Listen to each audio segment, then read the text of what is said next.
What's up, everybody? Happy Thursday.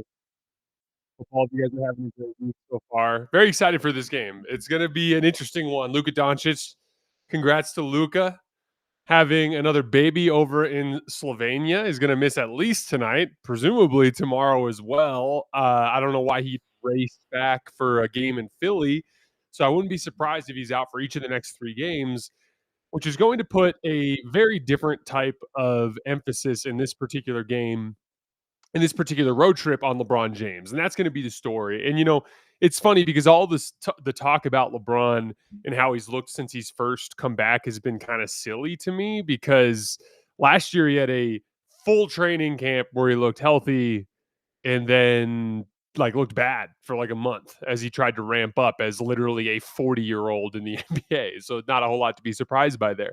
And he's starting that process way later into the season. He's starting that process in mid-November now. Like this is a guy who's been playing like competitive 5-on-5 NBA level basketball for all of a couple of weeks after taking months off with sciatica. So that's the kind of tricky thing here is like in a lot of ways, LeBron having a slow ramp up is perfectly fine for a team that can easily rack up regular season wins with him averaging 15 points a game, right?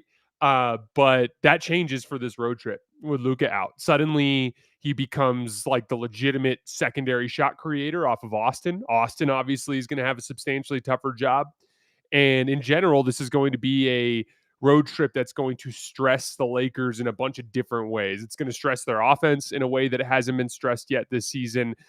They're going to have to be sharper in the margins than they've been for most of this season. It's definitely going to be a very different type of challenge. The main thing for me, if anybody who's watched a lot of Toronto this season, we've covered them pretty extensively on our show. With Toronto, at their core, they're a defense to transition team, and then they're way better in the half court than you would expect because they have a lot of playmaking. They move the ball really well. They have two guys who can generate two to the ball in different ways: Scottie through rim pressure, Brandon Ingram through post ups and isos around the elbow. And they've got some guys that can beat you off the dribble in Jamal Shed and Emmanuel quickly. And they're just really a lot sharper on offense in the half court than you would expect. And so and look at the stat on the screen. Perfect example. When they've given up 20 or more turnovers, they're 0-5. And that to me is going to be the story of this game. At their core, they're a defense to transition team. So the Lakers got to keep them out of transition. That's going to come down to LeBron and Austin and their shot creation, breaking down Toronto's defense without turning the basketball over. It's going to be a lot of emphasis on them being sharp. Very, very excited. We're going to get into this. Jeffo, I see your message about the YouTube recap.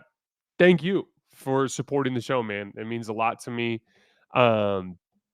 It's been an exciting year, obviously, with Luka coming to the Lakers and with Jackson joining the show, who's been an excellent addition, and just really happy with where we're at. And again, I'm just really thankful for you guys and all the support over the years. All right, let's dig into this one. Gabe Vincent gets the tip off of DeAndre Ayton.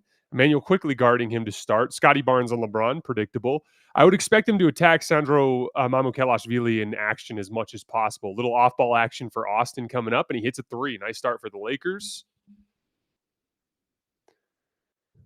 Moving down the floor, Brandon Ingram's going to get the ball. Sandro at the top. They're going to run a little pin down for Scottie Barnes. Now it's turning into two-man game. They switch it. Ayton on Scottie Barnes. Forces him into a tough left-handed layup miss. Nice little scrap rebound from Austin. Austin's defensive rebounding has been huge here in the last couple of games. Nice block. Austin got into a little bit of trouble there. Rui misses the mid-ranger. Toronto going out the other way. Scottie's got Austin on a switch. Emmanuel quickly's dribble penetration, something to keep an eye on. Nice strip there from Gabe Vincent.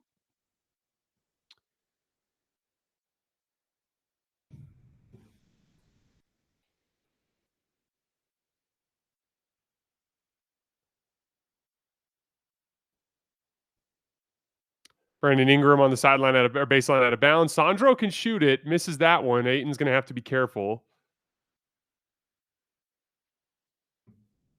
Ayton up the floor, easy little quick seal. Nice play. 5-0 Lakers.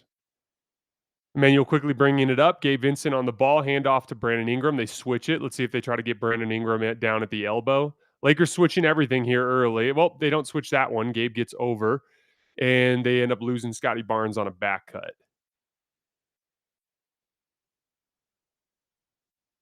A lot of ball pressure there from Jacoby Walter. Jacoby Walter, obviously not the same as RJ Barrett as a rim pressure playmaker type of guy, but he is an underrated defensive player, defensive playmaker. He can hit an open shot, just kind of a do everything role player guard. Gabe Vincent off the right wing, miss. Brandon Ingram bringing it up against Rui. Rui slides his feet well. No overhelp, nothing conceded there. LeBron kind of gives up a three to Scottie Barnes. He leaves it short.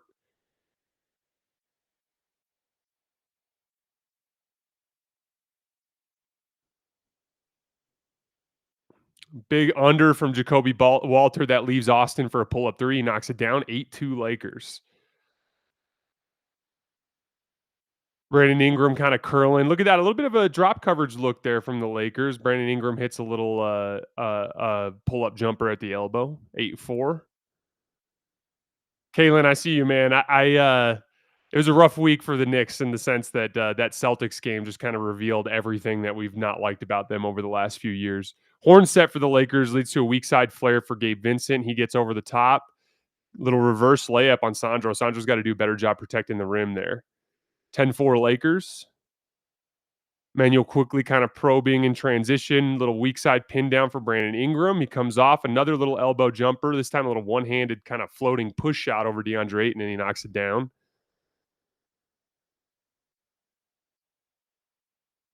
Austin working against Jacoby Walter out front. Here comes a screen from Rui. Austin ends up just beating Jacoby off the dribble.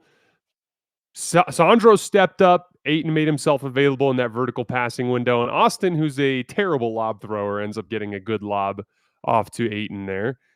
Gabe got over the screen, but gave up dribble penetration. That forced Ayton to help. Extra pass. That was a big rotation from Rui there to make Sandro give up the ball. Brandon Ingram's not as good a shooter as Sandro is. That was a stupid pass from Gabe in the 2-on-1. More of a 2-on-2 anyway. Ayton gets himself in front of the ball. 2 for $1 for Brandon Ingram. Misses that one too. And Scottie Barnes draws a rebounding foul. Toronto's certainly bigger and more athletic. That's going to be something they're going to have to watch out for.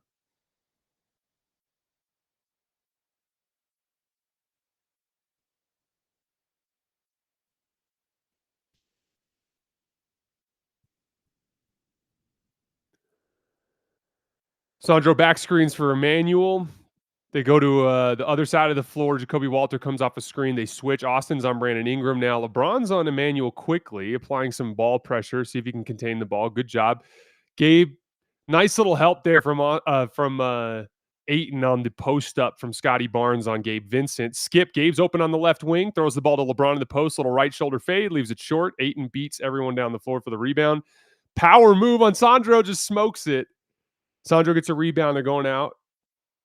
Brandon Ingram trailer on the left wing gets by Rui and lays it in. Brandon Ingram has been pretty good on that trailing transition three as of late, so Rui kind of had to throw a closeout there. Little LeBron Austin two-man game leads to a switch. Let's see if LeBron can beat Jacoby Walter on the switch. Skips it to Gabe. Nice extra pass to Rui up the wing. Knockdown. That's beautiful offense right there. Austin LeBron two-man game. Get the switch to the guard on LeBron. LeBron posts up, draws the second defender. There's one of those trailing kind of transition threes from Brandon, but he had his foot on the line and he missed it. Walter misses that one over Gabe. Don't love that shot.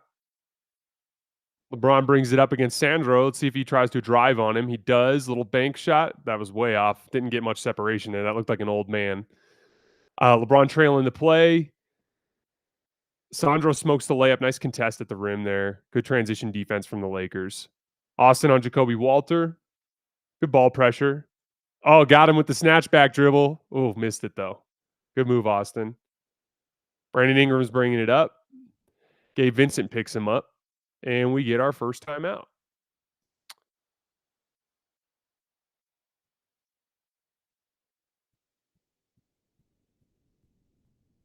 Jeffo says, so interested to see the ball movement without Luca and with if the flow of the offense looks good. Me too.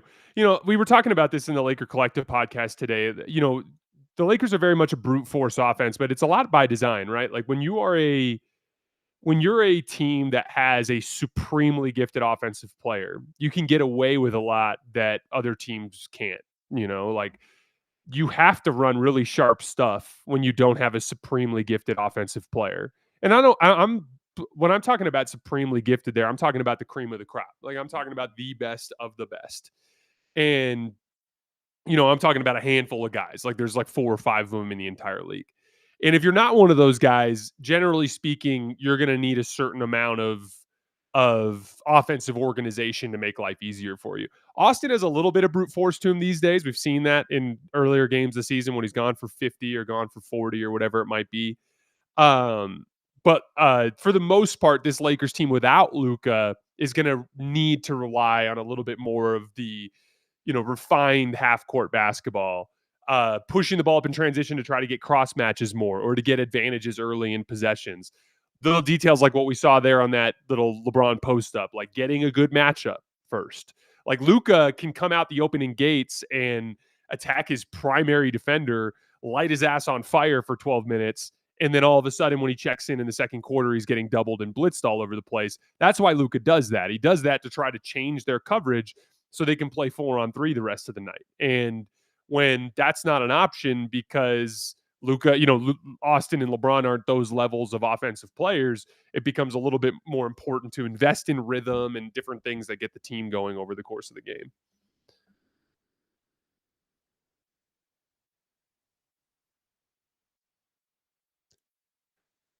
Kalen says, I think the LeBron 10-point streak is going to be on life support, at least until he gets in rhythm. Yeah. And like the other thing, too, is LeBron's not super involved in the offense these days. And a big part of that is the Luka and Austin piece combined with just how uh, rough LeBron has looked since he's come back. Like I think eventually as LeBron really starts to find his rhythm, this will really turn into a 3-headed monster. Right now it's a 2-headed monster with one guy who's like trying really hard to get up into the groove and he's just not at it right now.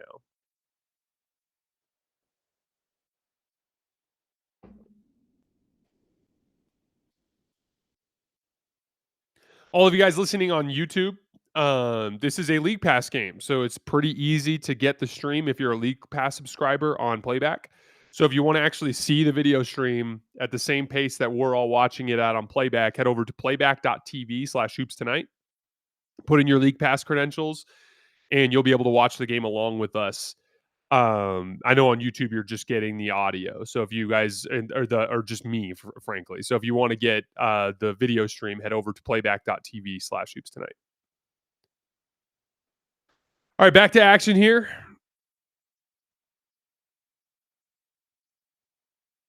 Oh, nice back cut from Jacoby Walter. Is that Colin Murray Boyles who just checked in?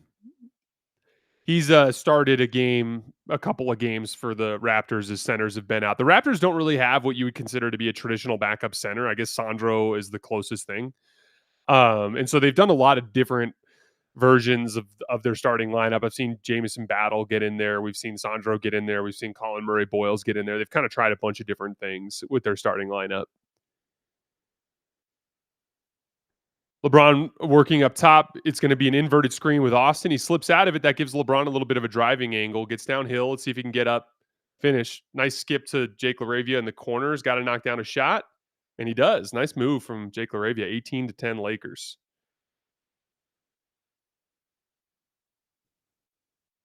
Brandon Ingram brings it up. They're going to run a little weak side action for Jacoby Walter, flowing into a ball screen. They hit Sandro in the pocket. He goes up and gets blocked by Ayton. Great defense from Ayton.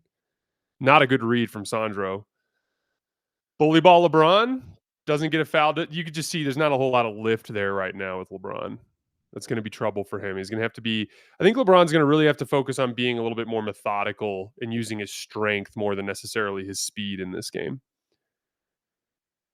Austin on the left wing against Emmanuel quickly. 2-man game with Ayton. Goes over.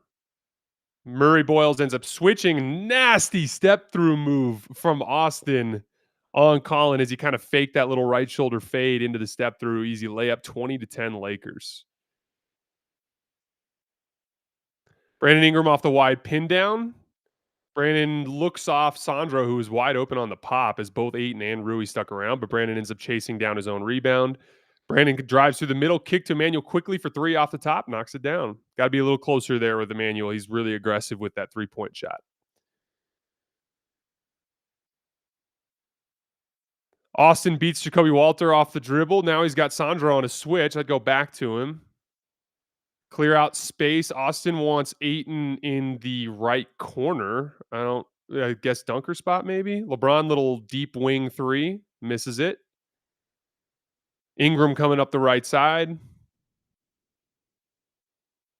Skip to Emmanuel quickly is off target, and the Raptors turn it over.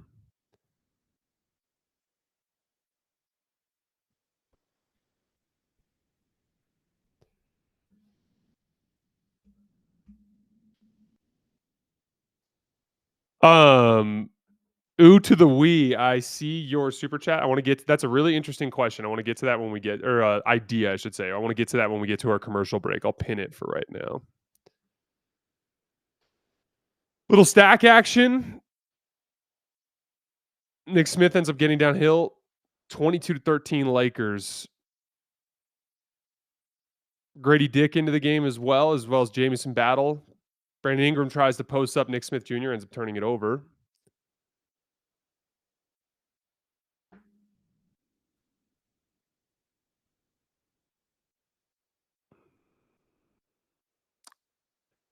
A little two-man game. Well, we got an off-ball foul call. Looks like they are trying to spam that stack action with Nick Smith and Jackson Hayes, with Austin setting the back screen. See if they go back to it or if they go to a sideline out of bounds play here. Jamal Shedd into the game for the Raptors. Really good dribble drive guy and strong point of attack defender. Get ready for him to try to attack the basket. Little off-ball pin down for Jake LaRavia with Jackson. Uses it to get downhill and hits a little left shoulder hook shot. Nice shot. Couple of nice buckets for Jake LaRavia. 24-13 Lakers.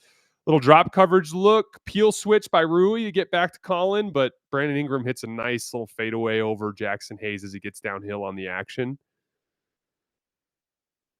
Nick Smith working against Jamison Battle up top. Austin sets the screen. They don't switch. Now Austin's back on the left side against Murray Boyles. Breaks him off with a step back dribble. Smokes the three, though. Nice tap out rebound from Jackson. Jake ends up winning the battle, and Jake ran. That was a poor read from Jake. You saw Nick Smith wide open there in the left corner, and instead Jake tried to run, force his way to the basket and turns it over.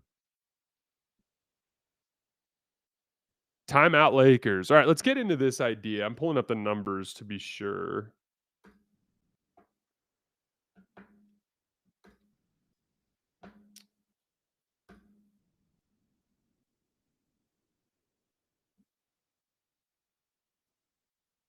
So, statistically speaking, according to Cleaning the Glass, the Lakers are 9.2 points per 100 possessions better on offense with Luka on versus off. So, statistically speaking, there's no evidence that the offense is better when Luka's off the floor.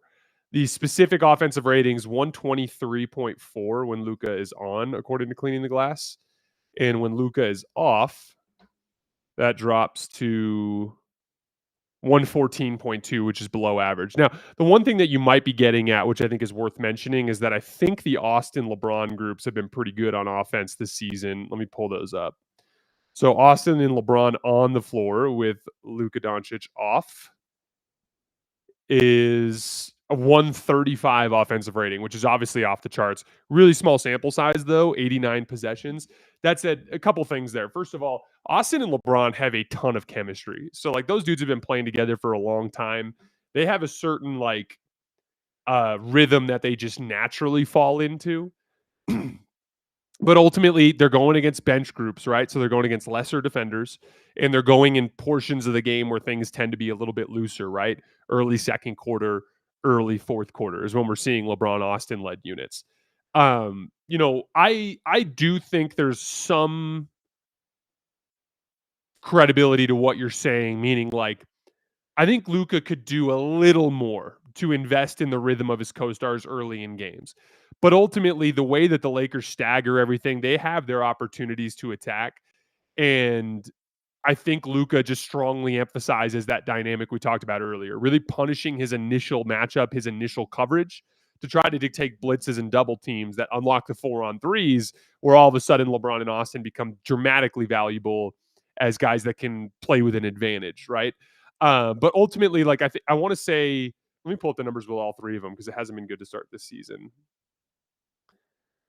All three of them on the floor to start the season, only a 116 offensive rating, 115.9, which is average. And part of that is LeBron's still bad and working his way into rhythm, right? But part of that is also, I think that the three of those guys need to have a little bit more synergy, which is going to come from a little bit more investment from Luka in rhythm. So I think, in other words, I think there's some credence to what you're saying, but I also think that there's strong statistical markers that the Lakers are a better offense when Luka's on the floor.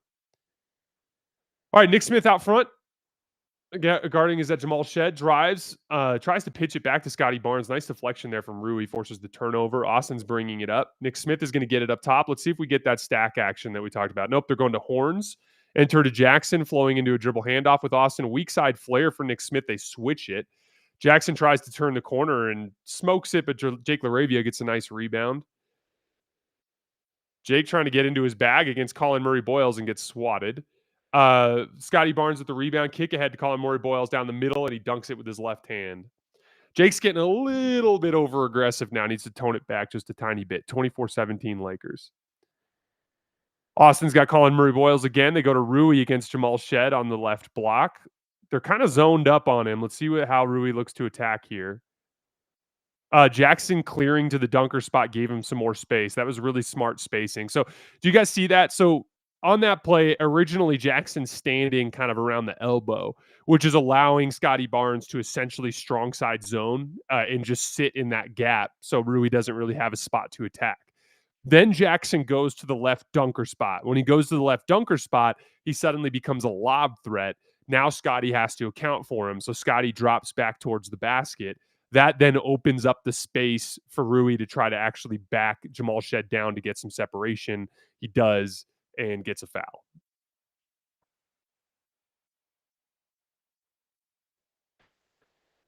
Yuri, I am absolutely sad about LeBron's pending retirement. I think it's further away than people think. I think if he's healthy at the end of the season and he reaches back close to an All NBA level, that he'll come back next season. But ultimately, all good things come to an end, and I'm just trying to enjoy it while we can. Jamal Shed dribble penetration breaks him down. Do you see that? So he gets Jake LaRavia on the switch and just immediately turns the corner, gets all the way to the basket, pitches it back to Murray Boyles for the dunk. Turnover. Jake LaRavia, another one. Grady Dick up the left side. Nice step through move blocked by Jackson. Good defensive play from Jackson. Lakers losing a little bit control of the offense right now.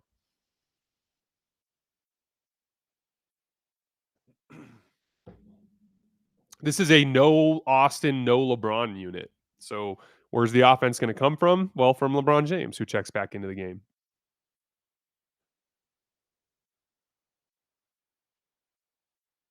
Nice seal from Scottie Barnes, gets it over the top of Jake LaRavia and dunks it. Jake made a couple plays earlier, but he's getting cooked now on defense, and he's had a couple of offensive mistakes in a row as well. Little rough end to the Jake LaRavia shift.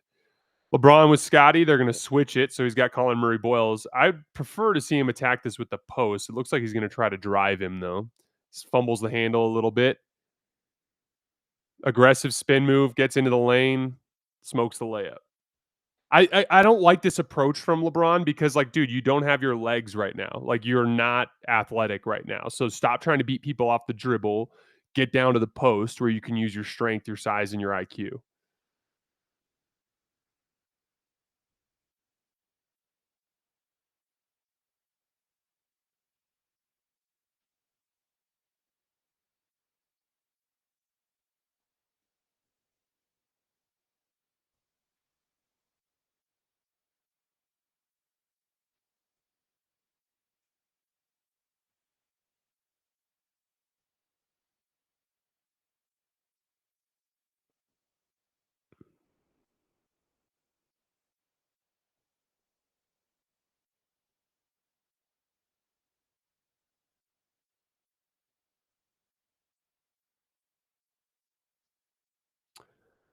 Most Def says Nick Smith in the rotation over Vando, Adu, and even Bronny. Is he trolling? I think it's more just ball handling. The Lakers need ball handling with Luca out. Um, Two-man game, they don't switch it, so LeBron didn't get the favorable matchup for the post up. They need to get Scottie gambles though. That ends up getting a little bit of a rotation situation that Gabe capitalizes with a nasty step back three. 29-23 Lakers. Manuel quickly up the left side. A little handoff with Scottie. They switch it. Scotty's got Gabe. Let's see if they try to post him up. They do. Collier Murray Boyles is not providing spacing, so they just double team. Jackson recovers, gets a nice contest, and Murray Boyles makes him pay. Knocks it down. Nice shot. Lakers are going to live with that one. LeBron brings it up against Scottie. Little screen from Gabe to try to get Emmanuel quickly. Let's see if they go to it. Double team. Pitch out. Weak side to Jake LaRavio. You just got to shoot that, Jake. Shoot it, Nick. Gets a foul. Wow, that was kind of an ugly possession. The clock was running out there, and there wasn't really much time to generate an advantage. And I'd like to see Jake just take that catch and shoot. Some of his over penetrations today have ended in bad sequences.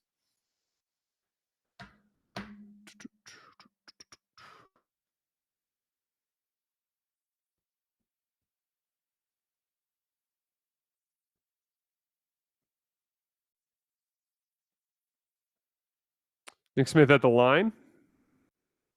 Makes the first.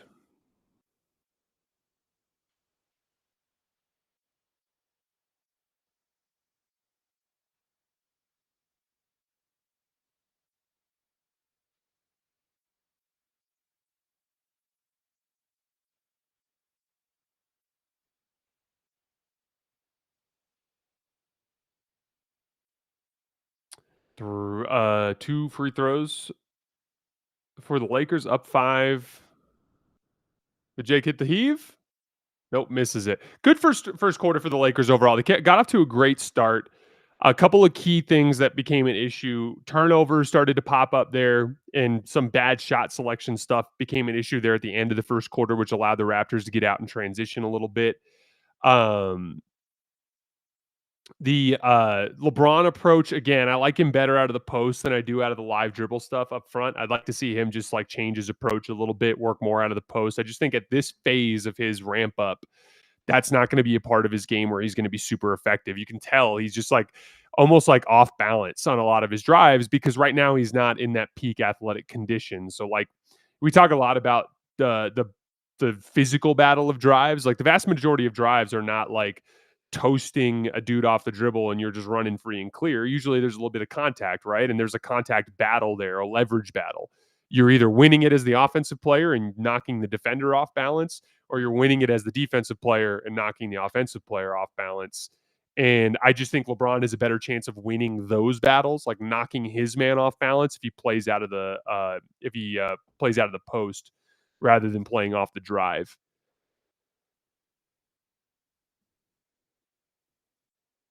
On defense, we did see dribble penetration start to become a little bit of an issue with Jamal Shed getting downhill as well as in transition. But overall, I thought the Lakers did a pretty good job in the half court in particular. Valor says, Jason, which NBA team has surprised you the most this season? That's a good question. I think there's several. In a bad way, I've been like stunned at how bad the Los Angeles Clippers have been. That was a team I was super high on coming into the season. There are obviously some surprises out east. Toronto and Miami are examples. Cleveland being as bad as they've been has been a real surprise to me. Like I just have been really disappointed in them. Oklahoma City's better than any of us could have expected. I thought the Lakers would be more in that like, kind of middle tier of the West, but as you look towards the West, like Lakers are 15-5, Denver's 15-6 and they're the 5 seed. So like there's really 4 teams there underneath the Thunder that are in their own tier.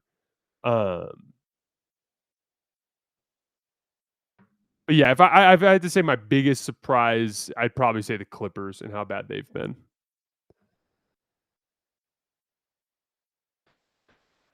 Connor, why do you think this Lakers team has such a big turnover problem? We'll get to that one at the next commercial break. All right, Emmanuel quickly out front. They try to run a back screen. Great deflection from Gabe Vincent there to knock the pass away. Gabe Vincent trailing transition three leaves it short off the front of the rim. Grady Dick in the corner. LeBron a little late on the closeout. Knocks it down.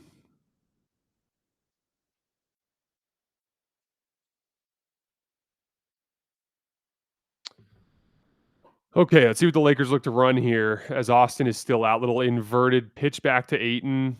Nice switch there from Mogbo to get out on Gabe. So they're kind of like decoy, looking like they're going to run towards the right side, and then LeBron pitches it back for Gabe to come off of that weak side flare. Really nice switch from Mogbo, shuts the action down.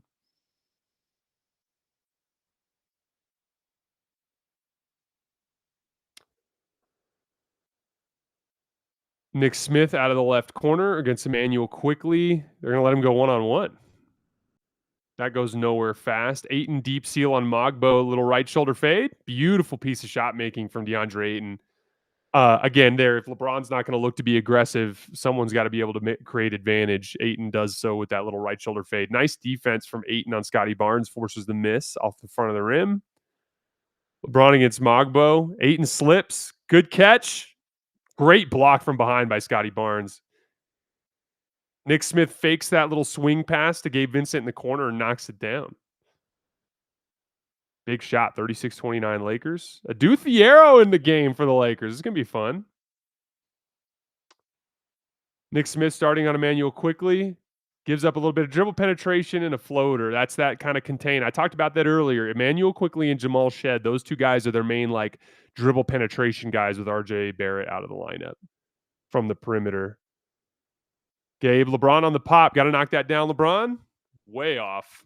Boy, LeBron is all out of sorts here offensively. To be expected.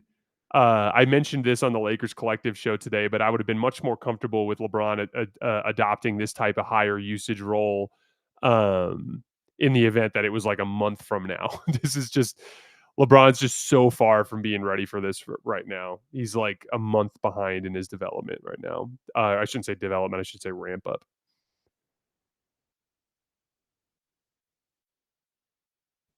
Ayton high post. He's get Austin's being guarded by Jacoby Walter.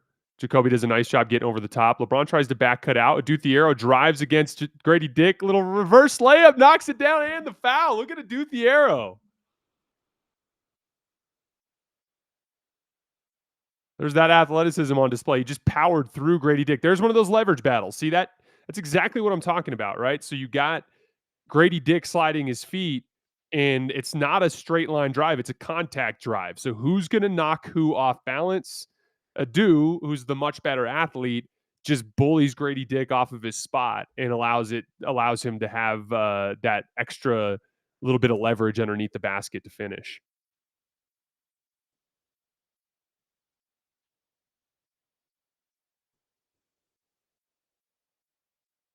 Darrow knocks down the free throw, 39-31 Lakers.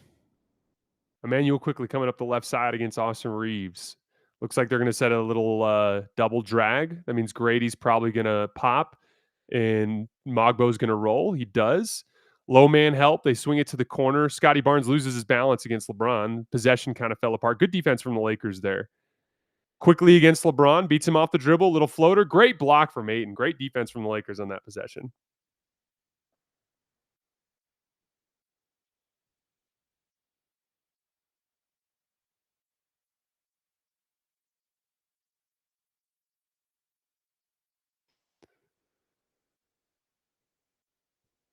Don't know what happened there thanks to the reviews, or replays, I should say. But the Lakers are going to have the ball 39-31. LeBron looks tired. I would imagine he's going to be checking out here pretty soon.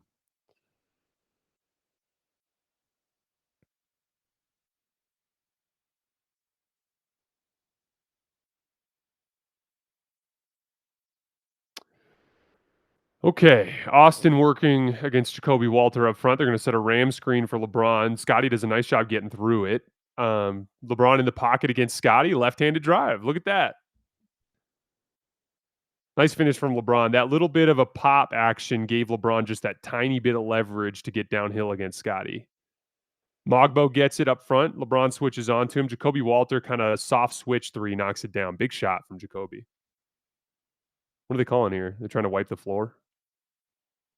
Yeah.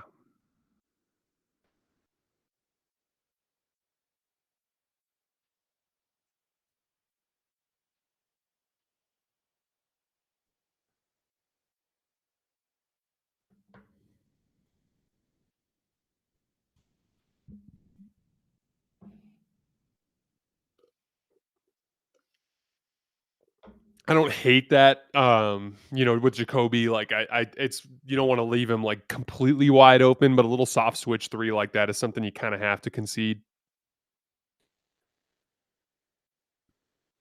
They're getting ready to run that two-man game with Ayton, but they don't really ever get to it. Austin beats his man off the dribble, but smokes the layup. Jacoby Walter in transition. They got a 5-on-3. If they push it here, that's going to get a wide open three for Grady Dick in the right corner who knocks it down.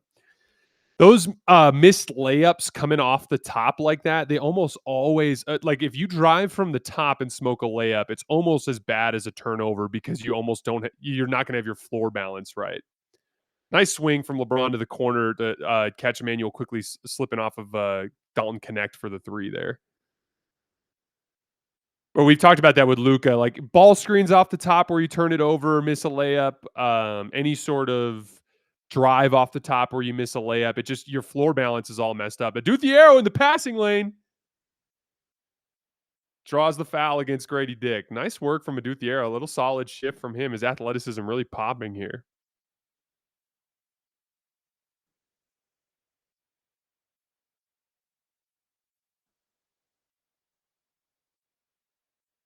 Yeah, Mike, I saw Brandon Pajemski was 0 for 5 from 3 on his first shift. I'm excited to see the footage there because if he took 5 threes and went 0 for, then they must have been leaving him wide open. And of course, you have to keep taking it at that point.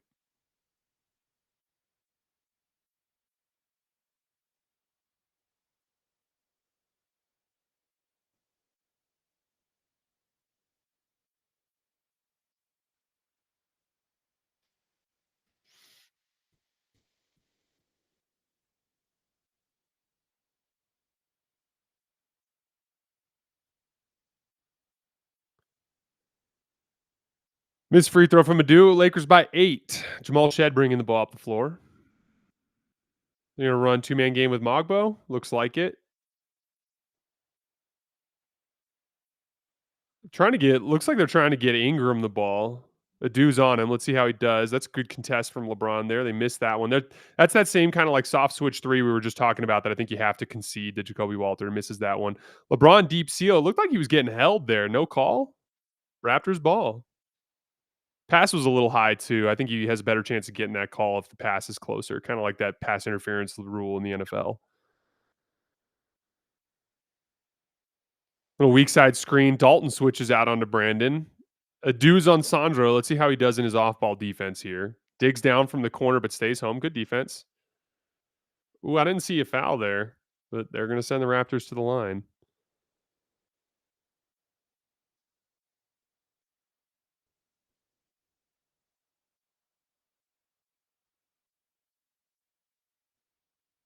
Stanley, there is no universe in the entire world where you could ever get anything close to what LeBron could be this season in a trade. So, like the best thing that could happen for the Lakers is what has happened before Luca obviously had to leave for the birth of his child, which is you don't need him right now to win. And like the Lakers are up 7 in this game when LeBron's been pretty bad, which is like that's the best case scenario. A very long ramp up for LeBron, plenty of time for him to find his footing because all he's going to do is raise the ceiling of this team when he gets into shape. 45-39 Lakers. Austin brings it up the floor against Jacoby Walter. Little double drag. So LeBron's going to pop. Ayton's going to roll. Austin, slow down step. That is disgusting, Austin. Jamal Shed up the right side against Dalton Connect. Watch the quick drive. Beats him. Ingram ends up flashing middle. That's exactly what I'm worried about with Jamal Shed. Those like quick drives off the top. 47-41 Lakers. LeBron against Mogbo. Beats him off the dribble. Gets stripped off of LeBron. Get back, LeBron. Stop trying to beat people off the dribble. It ain't working tonight. Jamal Shed up the floor. He's got LeBron. Beats him off the dribble. Ingram with the do. Let's see if Adu. What I'm worried with Adu on Ingram is foul trouble. Let's keep him out. Nice defense from the Lakers. They're rotating to that cut. Brandon could be the kind of guy that could pick up a couple of easy ones on Adu for being too physical. So I'm curious to see what that looks like. Dorian says Austin's been the best player on the floor. Who agrees? I 100% agree. Definitely the best player on the floor in this game. But he's been the best player out of any of these teams this season.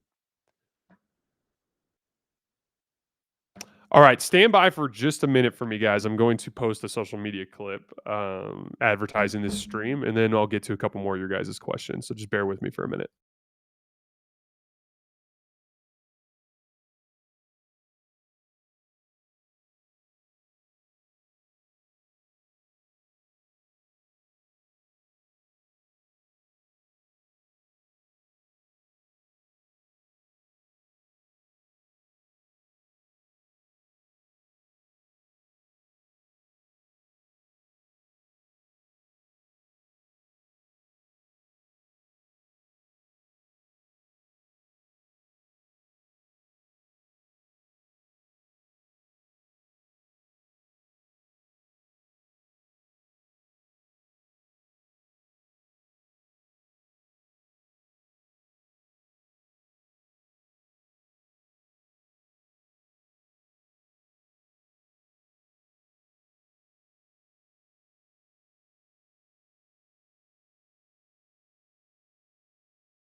All right.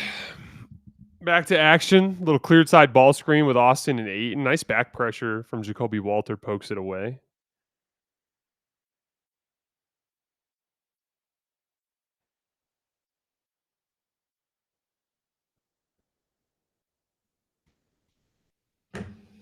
Sideline out of bounds. Gabe Vincent coming off of a little screen from Ayton. Leaves it short off the rim. Rebound Sandro. Pushes up to Ingram. Ingram's working against Brandon. We get a little off-ball foul. 47-41 Lakers. Again, dribble penetration and those transition pushes off of turnovers and bad misses, like layups off the top. We've had a couple of those LeBron and Austin layups missed off the top that have led to transition sequences.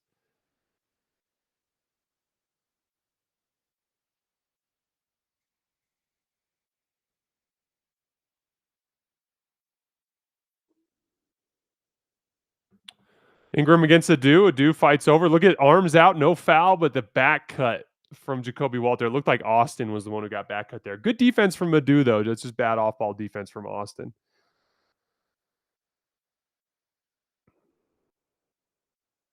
Here comes the high screen with Ayton. Walter goes under the first one, over the second one. No illegal screen. Little step back jump shot from Austin. Gets it in. Nice shot. Austin's short range shot making has been on point here early on. Ingram's got Austin. Nice spin move from Ingram. Good help there from Ayton. That's a tough shot for Murray Boyles, but he's making them pay off the top of the key. Every time they've helped with Ayton or Jackson, he's made them pay. 49-46 Lakers. Two-man game, Gabe and Ayton. Little peel switch that leaves Ayton against the smaller Jamal Shed underneath the basket. Really nice feed from Gabe up high, and Ayton beats him with just that little quick seal. Nice skip over there to Jacoby Walter for three. Raptors shooting the ball well. Both teams shooting the ball well, as you can see. Austin's got Sandro, another inside seal for Ayton there on Jacoby Walter, and just nice over the top feed. So Ayton's beating the Raptors smalls on switches. We talked about this in the Laker Collective pod today. Like, the Raptors are going to do a lot more switching with Jakob Poeltl out of the lineup. So it's going to put a lot of emphasis on LeBron post-ups, which we haven't seen much of, which I don't agree with. Those Ayton seals on the inside, and then Austin in his ability to score one-on-one, which has been good. So Austin and Ayton really carrying the load for the Lakers offensively against the switching that the Raptors have done.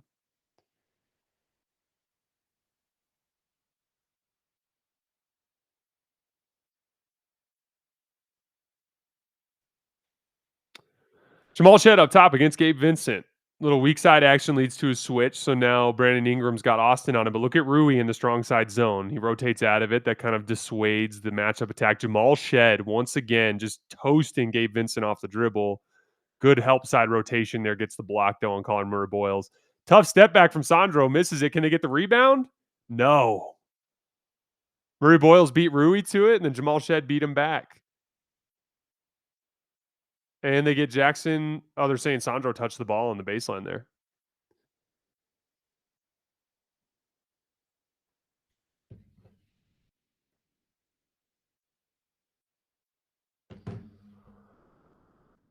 Okay, Austin bringing it up against Jacoby Walter. Some good token ball pressure. Rui drives on Murray Boyles and then beats Brandon Ingram at the rim. That's a really nice little closeout attack from Rui. Just racked baseline and elevated over Brandon Ingram. 55-49 Lakers. Nick Smith back on the floor against Jamal Shed.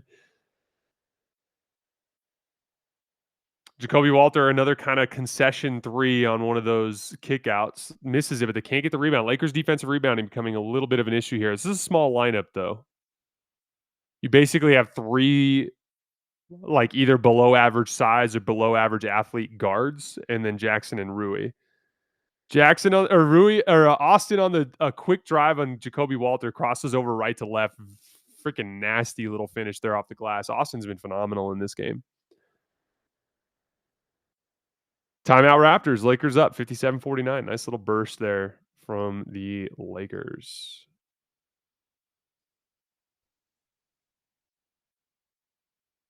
All right, let's get to some questions. Scroll back in here. The question about the turnovers, though. So I think part of the issue there is both Luka and Austin are not supreme athletes. So it's a little bit harder for them to deal with like super physical ball pressure.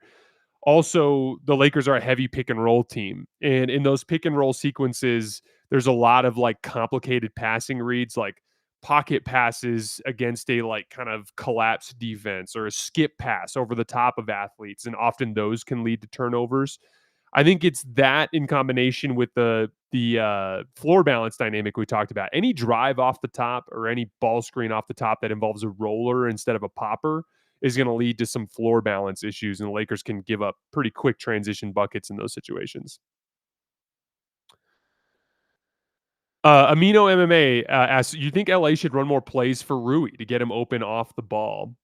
This is an interesting question. We talked about this a little bit earlier in terms of like kind of the rhythm and flow of the Luka attack, but you know, a lot of it is dictated by how the Lakers are being guarded. So if the teams, let's take Phoenix for example, how does Rui end up with one shot attempt? It's not because they're looking off Rui. It's because, to your point, they're not necessarily drawing up plays for him.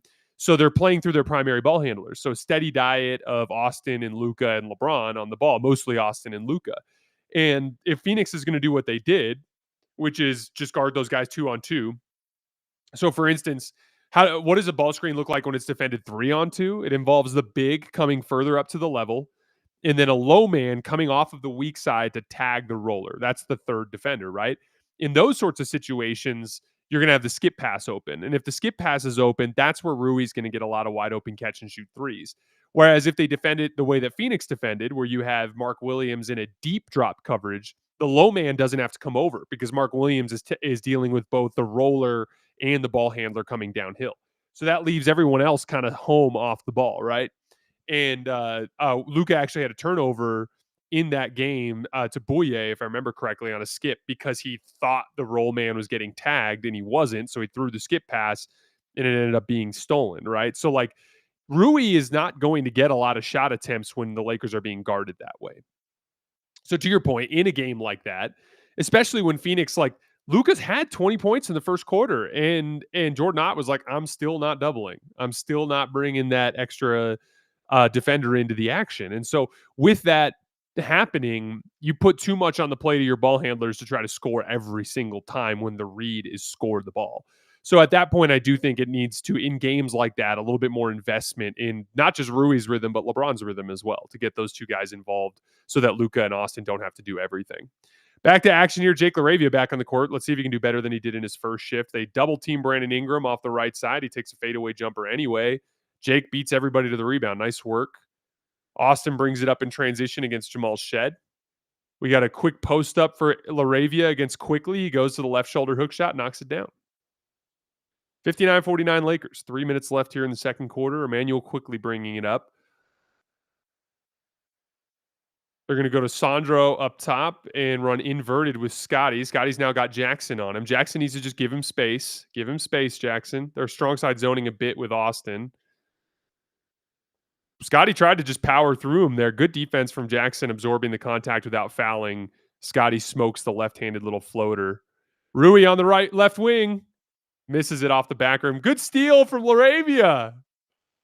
All right, so just like LaRavia's last shift, he starts with a couple of good plays. Let's see if LaRavia can keep it going, though. 10-0 run for the Lakers, 61-49 here. Little ice coverage against the two-man game with Shed and Mamukelashvili. Gets shut down.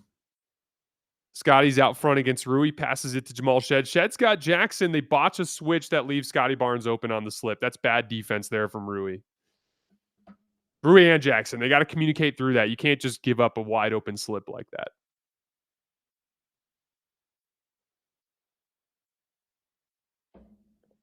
Kalen, the snow is absolutely insane, man. We got 7 inches of snow yesterday. My dogs were loving it.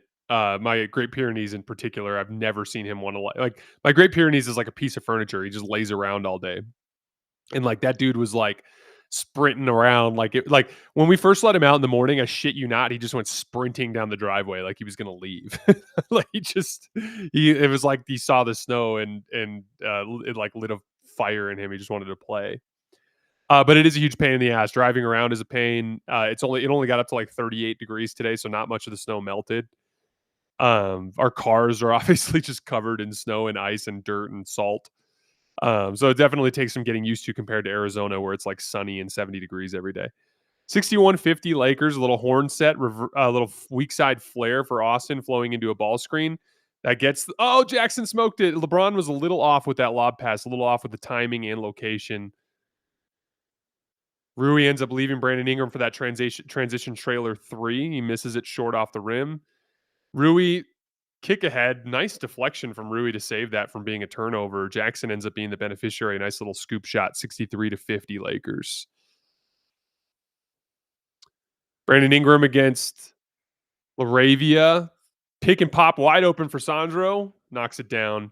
I think that probably just needs to be a switch. And then if you're going to offer the help after Brandon Ingram starts to get into his ISO game. That simple pick and pop is going to be too easy a shot for Sandro. He's one of the few guys on the floor that, like him and Quickly in this lineup and Grady Dick, you can't concede threes. Jackson, dunk it. Great extra pass there from LeBron on the give and go. 65-53 Lakers. But yeah, on those guys in particular, it's not like the Jacoby Walter ones where you're just going to live with the late contest. Like you can't just give those dudes catches.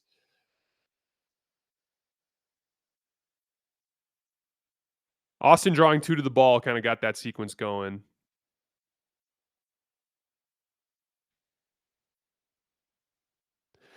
With LeBron's ramp up, he doesn't need to be he doesn't need to be in peak athletic condition to be the passer that he is. And so like those kinds of sequences is where LeBron's going to already be way better than most players, those like quick little connective passing sequences, or when the defense kind of leans towards him pretty heavily. And that's why I want to see him work out of the post more, because he can get the defense to lean towards him without having to beat a big athletic dude off the dribble that he's not in shape to beat right now. All right, Austin facing some Emmanuel quickly ball pressure. They're going to go high screen with Jackson. Nope, they're going to LeBron. Little weak side flare for Rui. Nothing there. LeBron against Scottie. They're going to go into a screen with Jackson. LeBron's now got Sandro. Let's see what he goes to. A little hard right-handed drive, right shoulder fade, knocks it down. Big shot from LeBron. Liked the intentionality there to get a better matchup, and more or less it came out of a drive, but that's what a post-up would look like, right? Like a little right shoulder fade. So I'd like to see LeBron get, I think he can score a little bit with his back to the basket against these guys. 67-45, 67-55 Lakers. We got 7 seconds left. Emmanuel quickly driving off the top against Laravia, cuts him off. Little token help from Jackson. Again, that's not the guy you want to leave open there. Like, especially when Jake doesn't get beat. Like Jake, I'd rather see Emmanuel quickly take a contested floater over Austin than Jackson conceding an easy kick out three to Sandro Mamukelashvili. That's bad defense there from the Lakers over their last couple of possessions.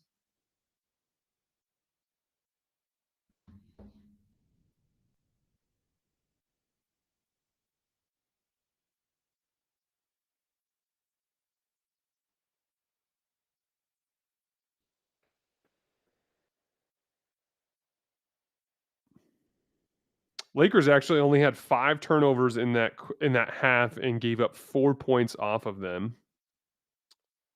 They did give up 7 offensive rebounds, but they got 7 of their own. Raptors had a 10-5 fast break points advantage. I'd kind of expand on what JJ's saying. It's not just turnovers, it's the missed layups, which ultimately is a rim read when you make a bad read at the rim. Lakers 40-22 in points in the paint. I want to give DeAndre Ayton and Jackson Hayes some credit here. The two of them have been really good around the basket defensively. Not much going on at the foul line. 8 attempts for both teams. Lakers 56% from the field. Raptors 45. Raptors 45% from 3 on 9 makes. Lakers 50% from 3 on 7 makes. Raptors are yet to take a single lead in this game. The Lakers have controlled it from start to finish.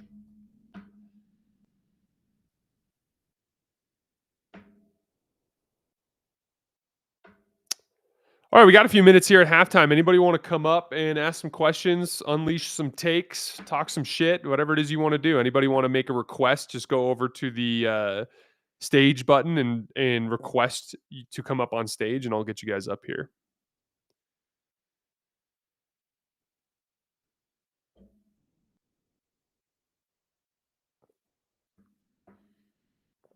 Yeah, James, you can tell JJ has no interest in the small talk. He just wants to play basketball, coach basketball, get a win.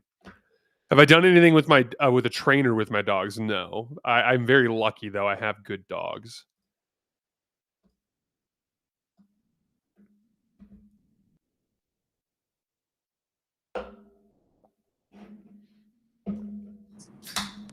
Jonathan, I just accepted your request, man. Hello? What's up, man? Can you hear me? Yeah, I got you. How are Who's you your doing? team? Knicks are my A team, Lakers are my B team, OKC is my C team. Okay, gotcha. How's it going, man? Any takes? I'm Anything good. you want I'm to get off good. your chest? It actually just popped up in my head, kind of random to be honest, but I was just thinking, because I think on the Lakers Collective episode you talked about, it might have been the Lakers Collective episode or just another episode. You said basically how you didn't want Giannis to go to the West because of how many contenders are already over there. So in the East right now, I'd say outside of Cleveland, I don't really think there's anyone who could take down OKC, but they've just been so kind of up and down this year. So is the Western Conference Finals pretty much going to be the finals again this year? You know, that's kind of why I want to see Giannis go out east, right? So, like, if Giannis goes to Orlando, let's say that it's for something built around Paolo essentially, and they give up, one of their larger salaries to help match, and it ends up, turning into a lineup essentially with like Franz and Giannis and Wendell Carter Jr., Desmond Bain, and let's call it Anthony Black. Like to me, that's a top tier championship contender. They Yeah. would be still kind of ugly on offense in a lot of ways, but they would have this like Giannis, Desmond Bain kind of 2-man game that they could go to. I think they would be good enough on offense, and then they would be just like frankly devastatingly good on defense. And I don't want to have an NBA Finals where, we've had a couple years in a row actually, before the Pacers, thank God, gave us an amazing finals where the finals kind of sucked.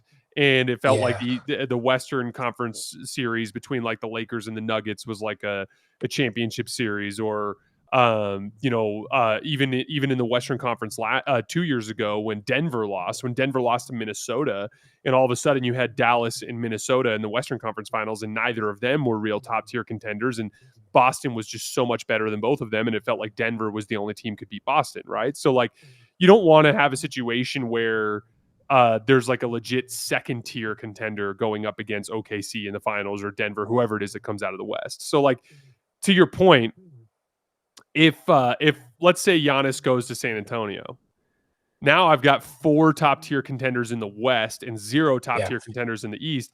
So it's like the final 2 rounds would be incredible out West, right? Like our conference semis and our conference finals in the West would be unbelievable if those 4 teams kind of lined up in the standings right. But like it would just lead to a super anticlimactic finals. I also think it's big picture stuff for the league. Like if I'm the league, I just want one of my top tier superstars in the East at least.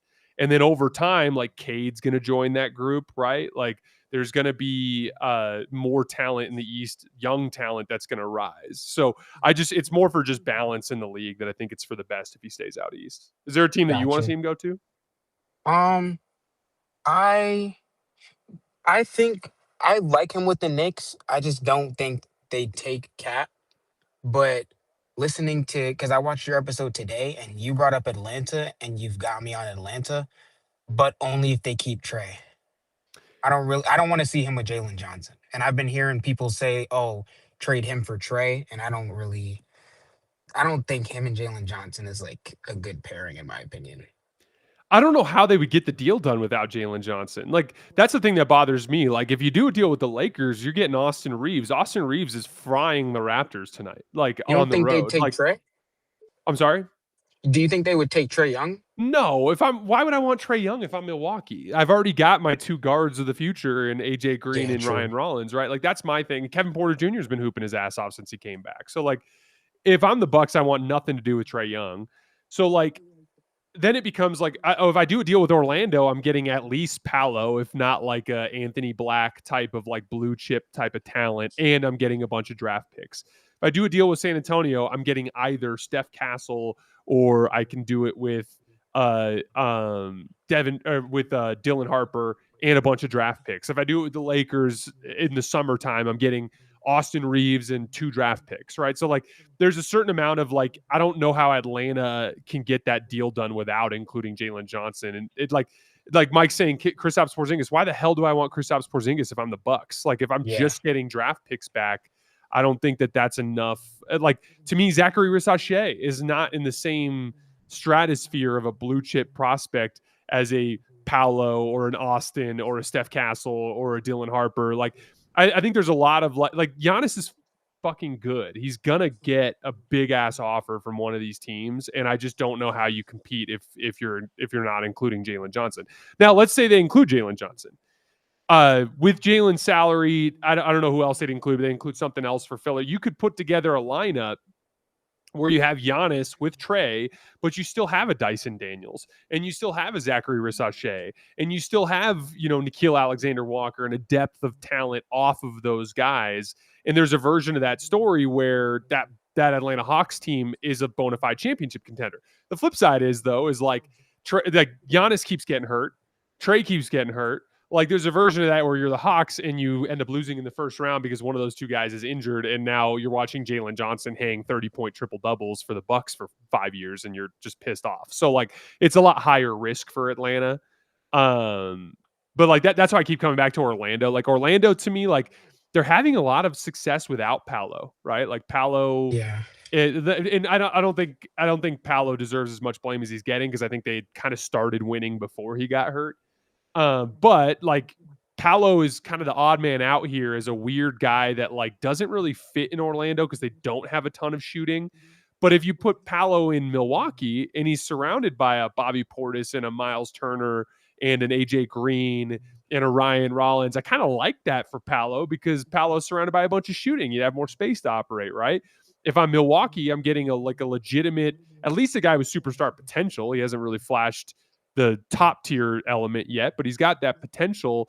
And if I'm Orlando, I'm turning a guy that kind of is a clunky fit with my group that's winning a bunch of games right now into literally one of the 4 best players in the NBA. So that's why I keep coming back to them as a team that I think makes a lot of sense. Gotcha. Did I have time Mhm. for one more question? Yeah, of course, man. Go ahead. So, I was talking with my friends the other day, and we were basically kind of talking about Luke and his defense. And when it comes to a bad defender, I kind of put it into, I'd say, 3 categories. You're either, like, I think you brought it up talking about Cat the other day. You're either like you have a physical limitation, like Brunson's small, slow footed. Yeah. You have bad game plan discipline, like Cat, or you don't really show effort. So, when it comes to a guy like Luka or Jokic, I always hear, or like Trey, I always hear people say, "Oh, like I just wish they'd play better defense." But like, how when it comes to playing better defense, does that just mean, oh, get more stops, or is it more of an effort thing with them? It's a mental effort thing more than anything else. And what I mean by that is like, guys, like there's going to be somebody that can't guard somebody on the court in just about every 5-on-5 matchup out there. Like, even for OKC, like they got dudes on the floor, like Isaiah Joe's out there sometimes, or teams might like to attack Isaiah Hartenstein in action or Cason Wallace in a size mismatch in the post, and they're the best defensive team of this era, right? And they've got a couple of dudes that you would consider at least pseudo entry points, even though they're good defense, even though they're good defenders. OKC just covers for those guys wonderfully with the way that they plan for those situations and the way they rotate out of it. And so to me, like if you have a player with, you don't want to have too many athletic limitations on the floor, but if you've got 1 or 2 guys on the floor that have athletic limitations, it's all about how you plan for how those guys get attacked. Like, oh, am I going to pre-switch when they try to bring them into screens? Am I going to keep them on the low man side so I can send somebody else to go defend the screen? Or am I going to scram him out of post mismatches? Or am I going to say, hey, overplay the jump shot, funnel him to this side because this is where we're going to send the help. And then as soon as the help comes, you rotate to this guy. We can like plan for it, right? And like the problem with the cat types is I can't even count on them to do their Yeah, job in the game plan. that And so closeout on Jordan like it's Walls more of killed just a me. mental focus thing. All right, Gotcha. man. I really appreciate you coming up. We appreciate you supporting the show as well. Thank you. Thanks again, Jonathan. We'll see you for the second half. Yep.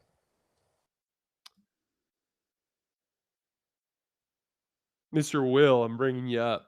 What's up, my guy? How are you? You're muted, by the way. Yeah, I know.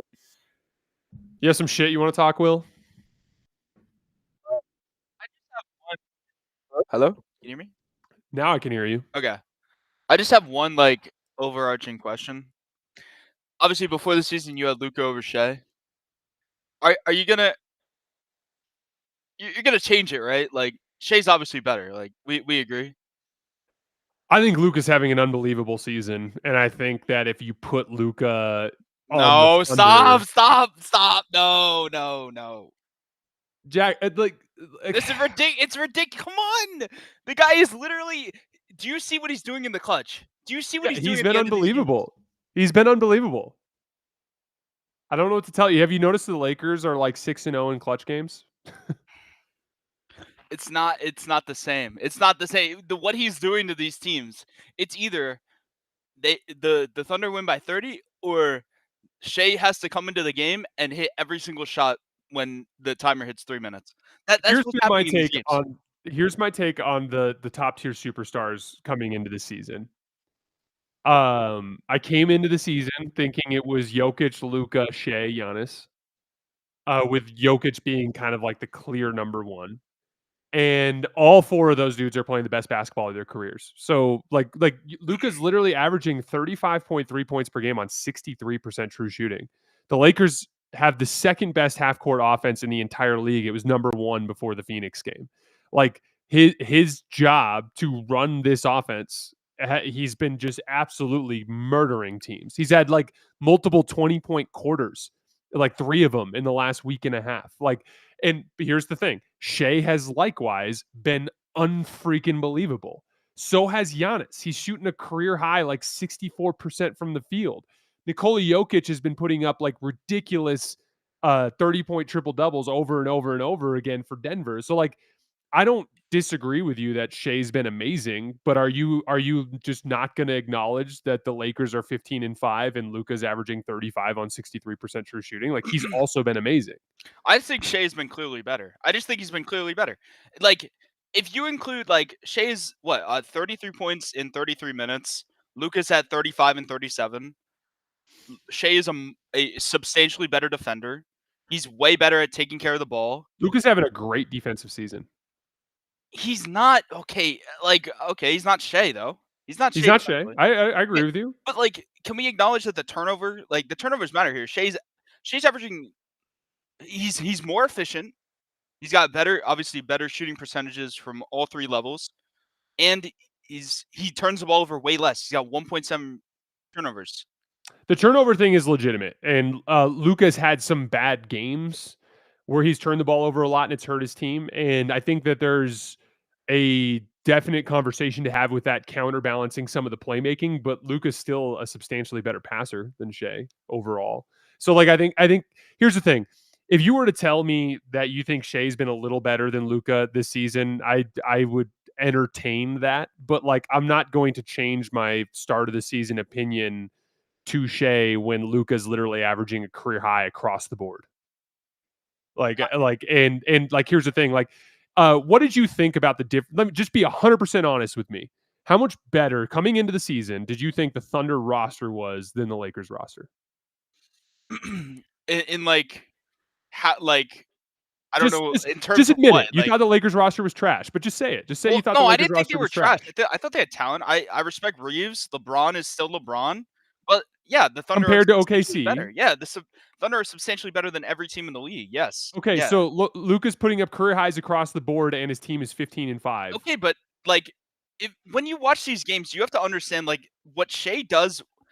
The fact that he has this, I don't know what the offensive ratings are for this Thunder team. So like, give me some grace on that. But I assume they're like, with Shea on the court, this team is elite. And if you look at the talent he has around him offensively, I think this has extremely been. I think impressive. several Thunder players have leveled up offensively this year. I mean, sometimes Cason Wallace and Chet Holmgren are 6 for 11 on clutch threes this year. Some of these games, man, Chet can't create his own shot. He still can't create his own shot yet. He still struggles when he's posting anybody up, when he has size mismatches, he can't take advantage. Like, he can. That's a block, by the way. He's still moving, but like, he's still he still can't. And J-Dub doesn't have a jump shot yet, and he's still like, this offense is still humming at an extraordinarily like level based on, I think, the talent around him. Like, he doesn't have an offensive player as good as Austin Reaves on the court with him at any time that he could just levy and kind of allow to. That's fair, but the Lakers literally have to be transcendently great on offense to win games because of how limited their defensive personnel is, and the Lakers have been transcendently great on offense, and because of that, they're winning a lot of games. And so, this is the last thing I'll say about it because I want to get back to the game. But like, here's the thing: this thing is going to be determined over the course of this season. So like, these teams will probably end up playing in the postseason, or at least playing other great teams in the postseason where they're going to have their chance to show what they can do. And there's a version of this where I come out of this season and I go, okay, yeah, Shea's better than Luka. But there's also a version of this where Luka goes toe to toe and goes to the conference finals and loses to the Thunder in 6 games and goes bar for bar with Shea, and the Thunder just win because they have a better basketball team. And that doesn't necessarily mean that Shea's the better basketball player. Like, this is something that we consistently run into over the years. We all struggle with this, but like, the Thunder are the greatest defense of this entire era of NBA basketball. That is why they are transcendently great. Shea is a top tier superstar operating in that ecosystem who continues to get better and has been unfreaking believable this season. And I'm not denying any of that. But my guess is that if we watched him play on just, let's call it a league average roster somewhere else around the league, we'd all just kind of view him as the same as Luka or the same as Giannis, as one of the top tier superstars in the league. But like, I think there's been this recent push to just be like, Shea is better than Jokic, better than everybody by a mile. And the truth of the matter is that every single game he's going in with a massive advantage in points off of turnovers every game because he's playing with a transcendently great defense. And that doesn't necessarily undercut what he's doing, but it is something that makes it a little bit more complicated than just, oh, they're 20-1, therefore Shea is the best. Okay. But he's been unbelievable. Dude, the step back 3 shit is insane. He looks more comfortable than ever. His game management's been better than ever. Like, Shea has legit gone up a level. I'm not disagreeing with that. But Luka is literally playing the best basketball of his career too. He's leveled up too. Like, Giannis is playing the best basketball of his career. So all these dudes have been amazing. So I'm not just gonna like heap all the praise on Shea and pretend like the other dudes aren't keeping up with him, because they are. All right, one more thing before I head out and we can get back to the game. I just think, like, when during the run in last season, the playoffs, like, we spoke obviously constantly, and we came to an understanding that the Thunder's superpower is their defense. That's kind of what makes the cog run. I've come around on that. I think Shea is the he is the thing that makes this whole team run. I think without Shea, if you subbed in Shea for, like, I just don't agree that if you subbed in Shea for Luka, they'd be the same team, if not better. I don't see that. Like, the things he does offensively, the way he plays off teammates, the way he is so efficient, the way, like, the turnovers are so low. I just, like, I don't know. In 555 possessions this year with Shea off the floor, the Thunder are outscoring teams by 12.2 points per 100 possessions. That would literally be a better net rating than every team in the NBA other than the Thunder. Again, okay, which of those are, like, rubber match games? Like, what? Like, I would need to see things on that. They have a better net rating with Shea off the floor than every team in the NBA will. Okay, but in like, in what context? Come on. Okay, but isn't that crazy that they have a plus 18 with him on the floor? Yeah, he's an incredible basketball player. He's a top-tier superstar that makes them better. I'm not disagreeing with that. Jesus. This guy foul baiting. Stop foul baiting, Austin. The Lakers with Luka off the floor this year are negative 0.2 points per 100 possessions and 712 possessions. That's honestly not that bad, considering, like... Yeah, you're right. They're a good NBA team. The Thunder are a transcendently great NBA team. I don't know, There's like, levels to this. I watch this team religiously, like, every single night, and, like, some of these players, man, I don't know. Alright. To be continued. I do want to dig into this Yeah. with you more this year. At another stream at halftime, we'll get into it more. But yeah, I'm going to disagree with you. We're going to get back to the game tonight, but we more to come, my friend. Alright. We will get back into this. Thank you. See you, buddy. All right, back to the game. I see the Lakers are messing around a little bit here to start the third quarter.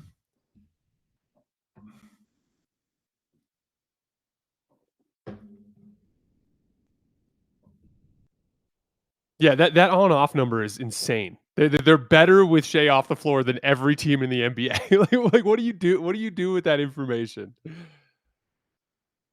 I'm pulling it up because I have to see it.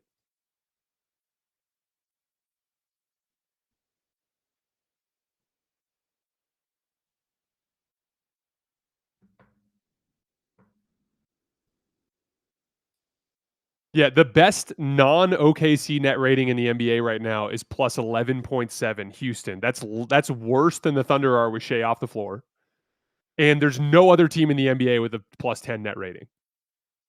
Scottie Barnes up top hits a 3, back to 3. All right, let's get back into this game, guys.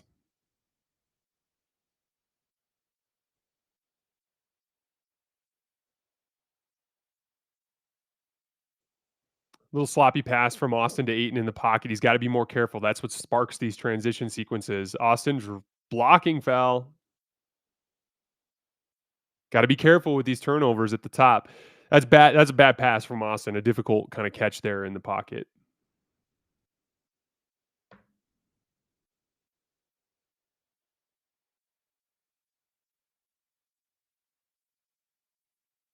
That looked like more of a charge than the LeBron one, but I still like the call because, like, ultimately, when Jacoby gets the ball, he kind of does that slalom step off to the right, and he's trying to go around the charge, and Austin just basically slides in front of him.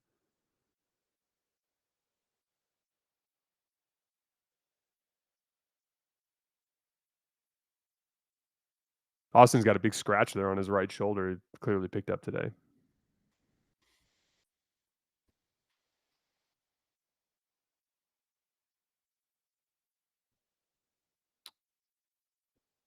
LeBron inverted with Austin. He gets a kind of a hedge and recover that flows into an Ayton ball screen up top. Sandro's up at the level. Austin makes a lob to Ayton. Nice finish. See, when Sandro comes up to the level like that, that allows Ayton to get behind him. And Austin made a nice lob pass there. Austin's got a couple of nice lobs today on what's been a rough lob season for him.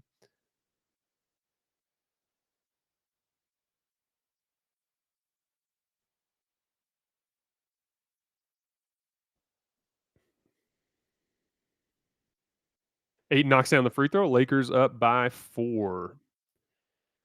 Manuel quickly bringing it up the left side against Gabe Vincent. Little handoff to Ingram, switches on to Gabe. I don't know why you would switch that for no reason at all. That leads to the second defender, which allows Mamu to drive on Austin. Good defense, though. Ayton offers help. That's that one that I don't want to give up. He's the one guy in this lineup that I really don't want to leave wide open in some of these kickouts. I would like to see an adjustment in the game plan from the Lakers there. Austin, nice. Oh, LeBron, shoot the damn ball. Okay, never mind. Nice pass. Nice finish. 79-76 Lakers. Scottie Barnes steps into a three, misses it. Ayton rebound. LeBron coming up the left side against Scottie. Quick screen from Gabe, gets a switch. Nope, that's a hedge and recover from Emmanuel quickly. LeBron turns the corner, drives with the left hand. Wow, that was kind of an interesting sequence. Good tap out, though.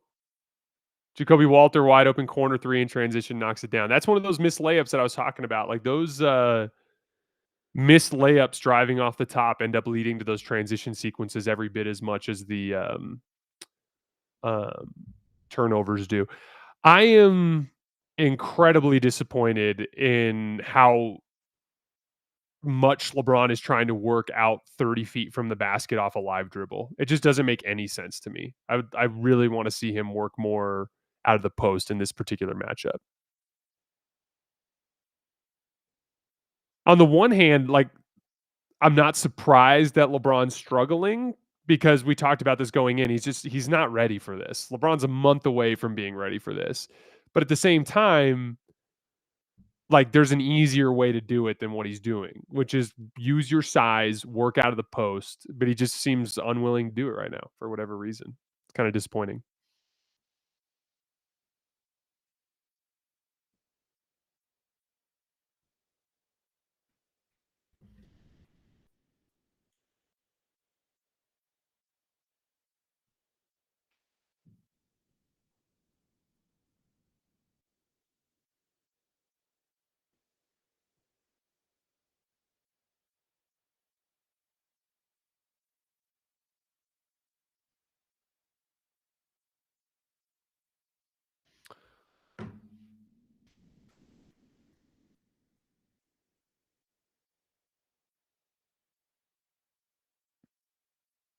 Yeah, Will, we were doing better when you and I were debating. We should have got you back up on stage.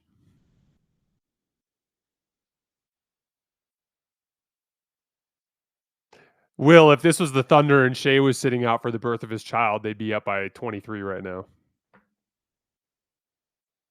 Only kidding.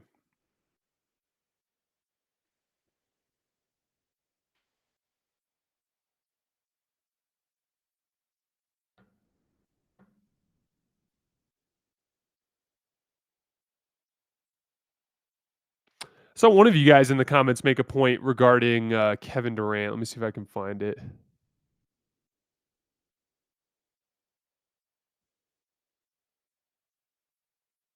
Yeah, P Imperative says also having that much help around you is the number one lets you save energy like KD on the Warriors. That's the big one for me is like when your entire night you can kind of probe here and there and do your thing and the defense is generating a lot of offense and then suddenly you just have to knock down a couple of jump shots in crunch time to close the deal.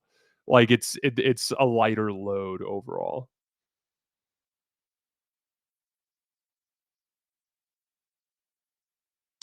Nate, Jason, do you ever get mad as a fan when you watch OKC play super hard all the time and just wish your team did that as well? It's not that. I think there's a certain expectation. Like they're a group of young athletes that all kind of naturally have high motors. It'd be ridiculous to expect this Lakers team that's not really in their personality.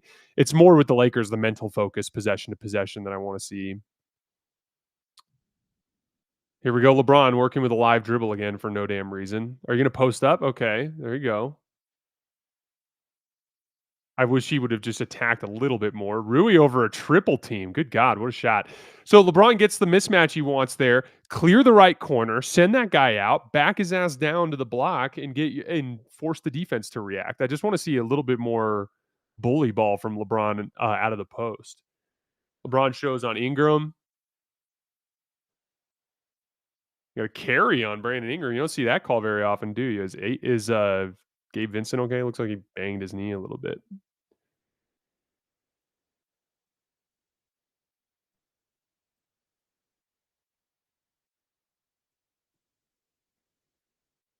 LeBron 4 points on 2 for 10 with 7 assists and 0 turnovers.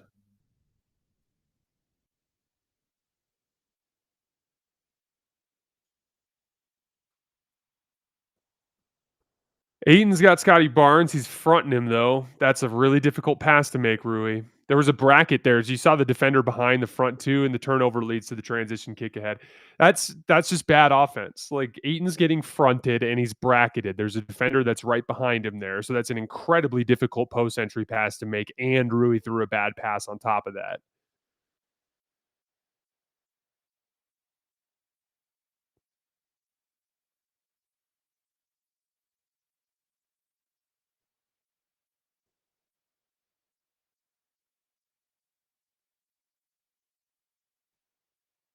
I mean, it's a hard foul. It did look like he was going for the ball. But I'd be okay with that being a flagrant one.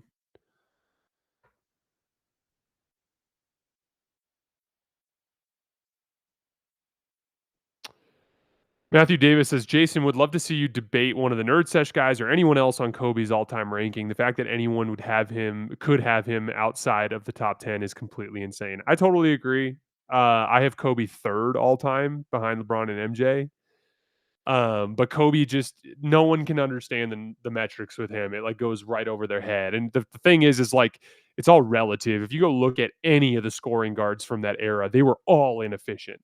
You go look at any of the scoring guards from this era and they're all like 59, 62% true shooting because they take a ton of threes and they get to the foul line a lot and their shot diet is built in a way that makes things more efficient. The floor is more spaced. There's no two big lineups that are clogging things up the way that Kobe was dealing with. Like, to me, Kobe is just completely misunderstood because of true shooting percentage and people not understanding why things looked the way that they looked.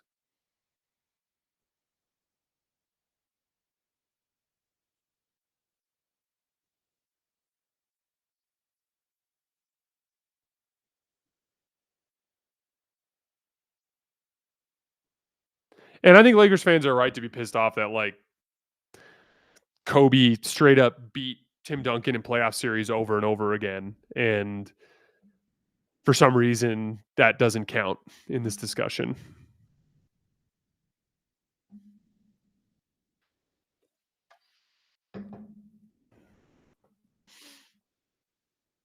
Kodak, thanks so much for supporting the show, man. I really appreciate you.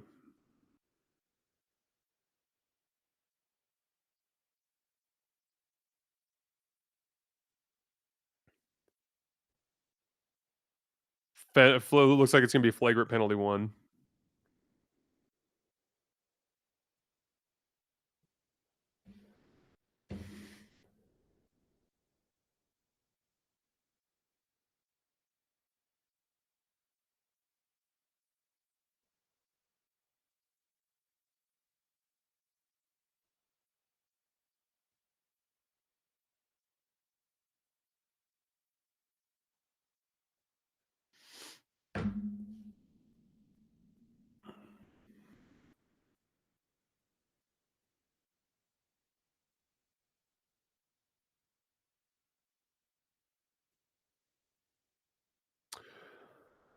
All right, Sandro for the flagrant free throw here.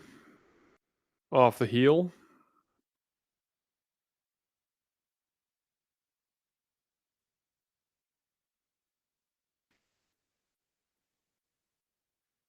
Knocks that one down, though.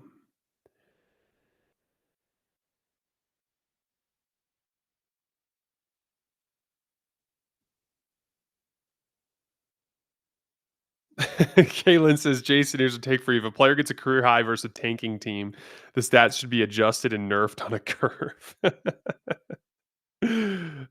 Don't disagree. It's my favorite thing about the Kobe 81 point game is like that game was close for the most part until late. All right, Raptors take the lead. First lead of the game, 82-81. See what they go to here. Little horn set flowing into a ball screen. Looks like LeBron's going to set the stack pick. He does. Austin ends up getting downhill and draws the foul.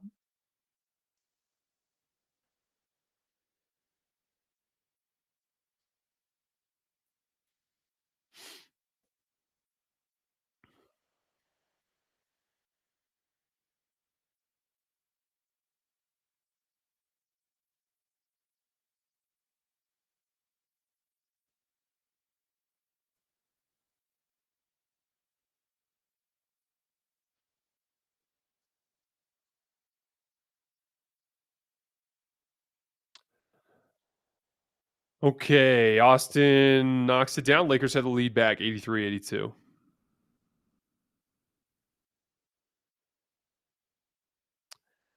Okay, Jake LaRavia back in the game against Emmanuel quickly. Now he's got Ingram. Skip to Mamu. LeBron closes out.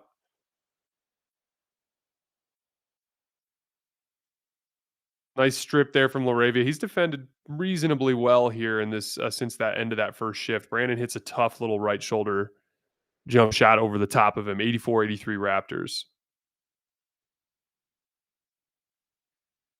Double drag, which means LeBron's going to pop. Ayton's going to roll. That flows into a flare. Austin, deep three, knocks it down. 86-84 Lakers. Wow, what a shot. Austin's hit that deep.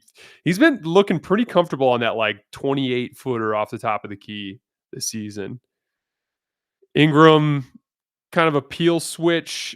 Nice recover. See, that's how I want to see them defend that pick and pop with Sandro. They got a rebound, though. Man, defensive rebounding continuing to be an issue. I want to see that. See how they like peel switched it so that they could get a good closeout on Sandro. I think that's a good adjustment in terms of instead of the there's that deep one again, Austin.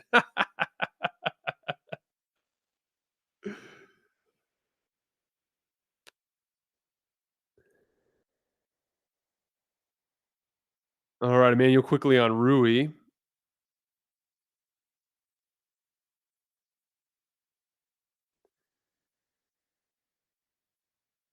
Rui ends up losing quickly on the weak side. He's got to be careful with those shooters. Nice shot fake. Rui ends up losing quickly again. Misses that one. There's a good scrap from Laravia to get that tap out. Ayton chases it down. LeBron down the lane. Layup. Needs four more. Lakers up 91-87. Brandon Ingram driving on Rui. Tough fadeaway. Nice shot. Great piece of shot making there from Brandon Ingram. 91-89.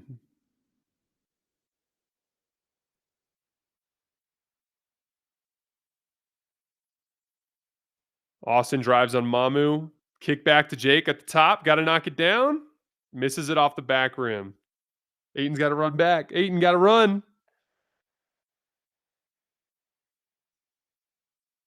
Ayton gets back in front of Sandro and offensive foul Murray Boyles, who runs over Austin.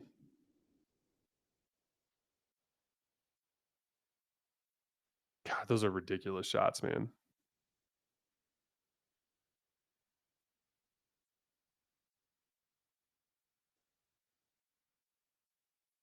Yeah, LeBron has looked athletically overwhelmed. Number one, under the sun says LeBron's not rebounding as well either. He looks exhausted and like just completely overwhelmed by the athleticism in this game, which is annoying to me because I think he could have made this a lot easier on himself if he would have worked more off of the out of the post. Austin draws the foul on the pullback move.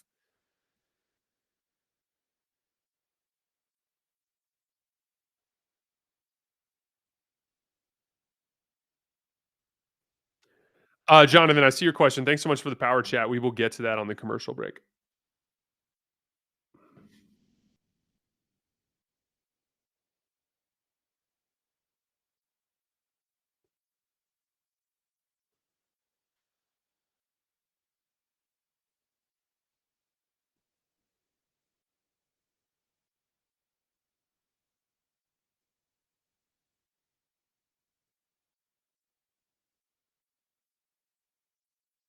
Two for two so far. He knocks this down. He'll get up to a 5-point lead for the Lakers. Nick Smith checks back into the game. Will, you're going to start getting muted.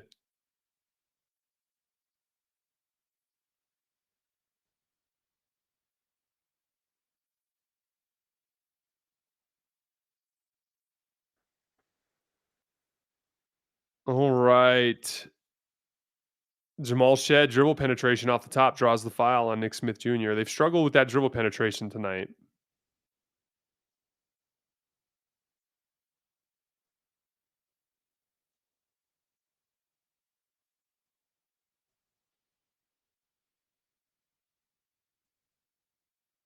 Yeah, that's a gnarly scratch Austin got on his right elbow there.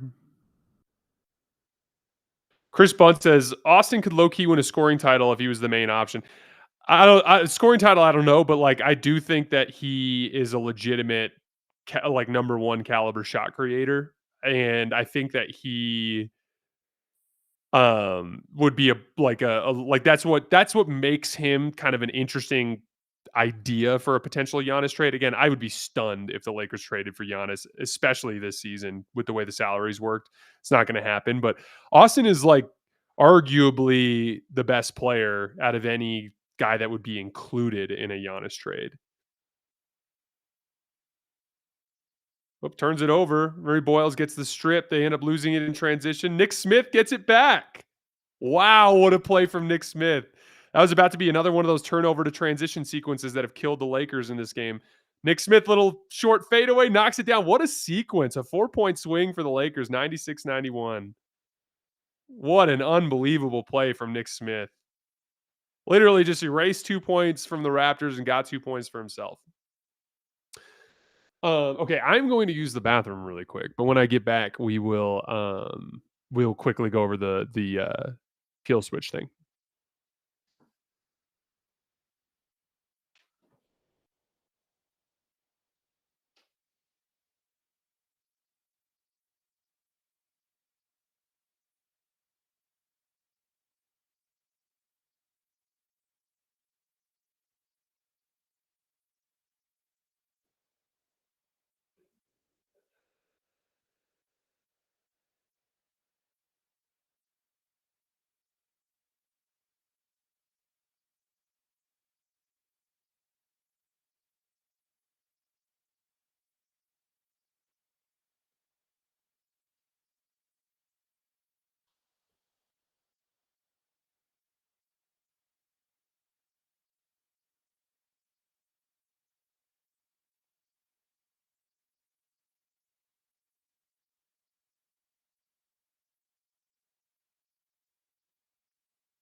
All right, I'm back. So, okay, peel switch is going to have to wait a minute. Sorry, guys.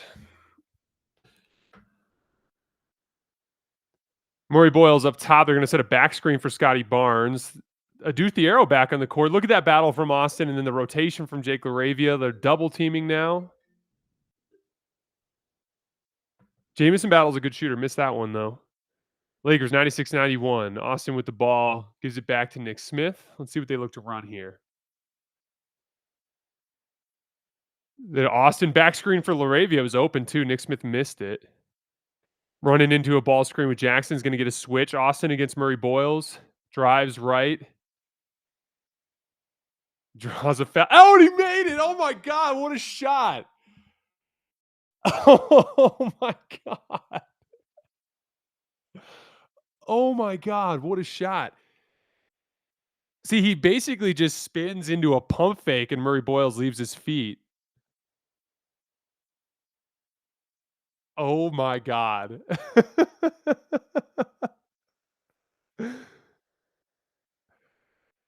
That's one of the craziest and ones I've ever seen Austin have. That was unbelievable.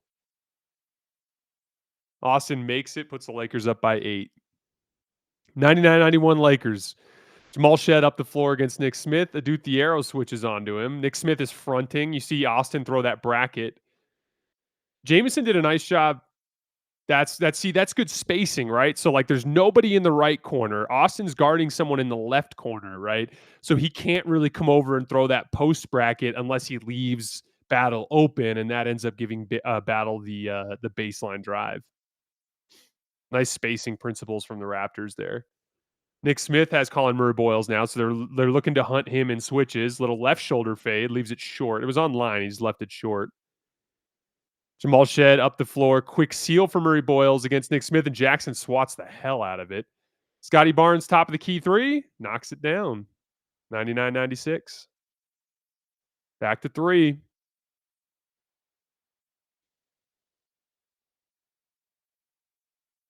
Austin working against Jamal Shed. Adu Thiero. They're now see how they keep pre-switching Scottie Barnes on whoever comes up to set the screen? Tough shot. Adu almost got the rebound. Got to get back in transition here. Good extra closeout from Laravia. Austin walls up on Scottie. Nice finish, though. 99-98. Raptors playing well. Getting out in transition off of misses.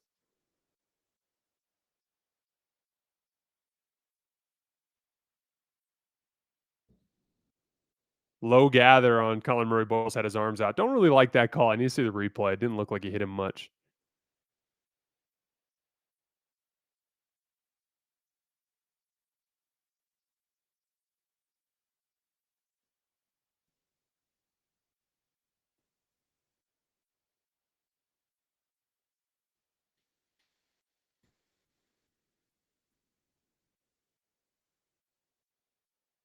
Oh, misses the free throw.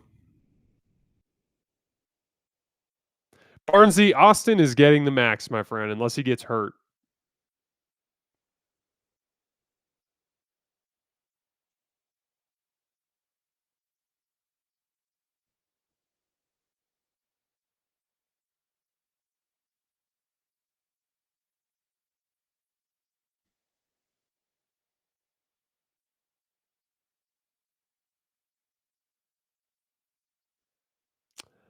Austin hits the free throw. 2-point game, 21 seconds left. See if the Lakers can get a stop and take a lead into the fourth quarter here. Jamal Shed brings the ball up the floor. Let's see what the Raptors look to run. They're setting up like they're going to bring Barnes up into the action with Rui. Rui's battling him off the spot. Shed drives on Austin. Nice closeouts on the weak side from – that's a tough, long three. Scottie misses it. Good defense from the Lakers. A couple of good rotations there from Jackson and Adu on the weak side. Okay, peel switches.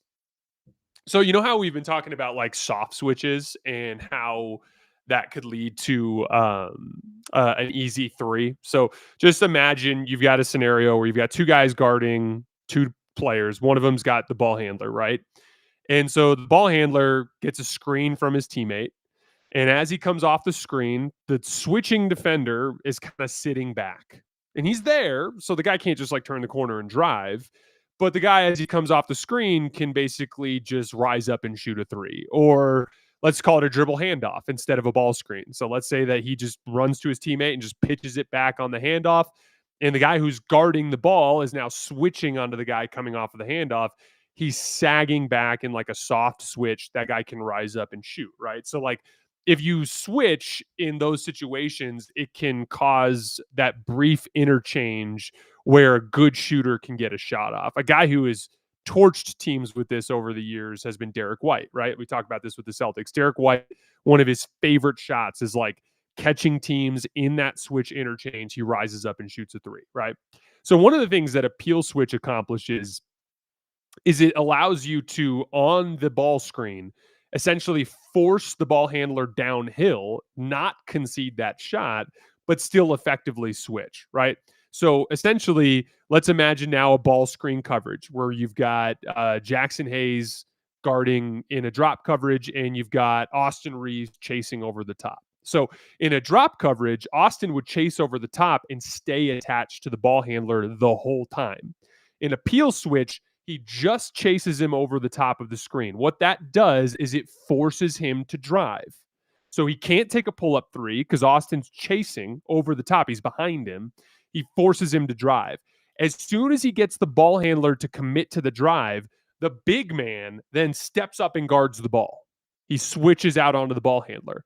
Austin, in that case, would then peel off of the ball handler and run back to the big and try to box him out, keep him off the glass, try to fight him out of post-up position. So it essentially accomplishes the same thing of the switch, which is keeps the ball in front of you and takes away any sort of natural opening that exists in drop coverage, but it doesn't allow those easy switch interchange jump shots. Whereas like a traditional switch, if Austin was guarding the ball and he just dropped off onto the big right away, maybe that ball handler could find a gap before the big would get up there to hit a pull-up three. So the peel switch essentially forces a drive, but still accomplishes the switch. LeBron up top against Scottie Barnes. They're running off-ball action for Gabe. Nice defense from Emmanuel quickly. LeBron's got Sandro again, but he's attacking with that live dribble. Do not like. Step back three. Misses it off the side of the rim. LeBron again. Another three. Misses that one. Jackson rebound. Got him for standing on the line. Wow.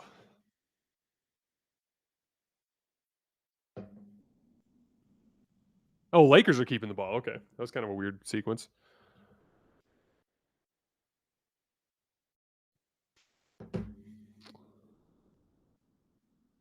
LeBron gets it into Jackson. Comes off the handoff again.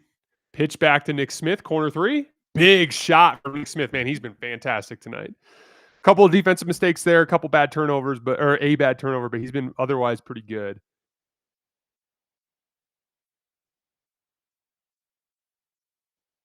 Look at Jackson getting up in active hands and forcing the steal. Almost gets it, loses control. Laravia gets on it. Did he get a timeout call? Got the timeout call. What a defensive play from the Lakers there. They go 3 and stop to start the fourth quarter. Again, guys, I really want to see LeBron go down to the post in this group. I'm not liking these live dribble attacks off the top.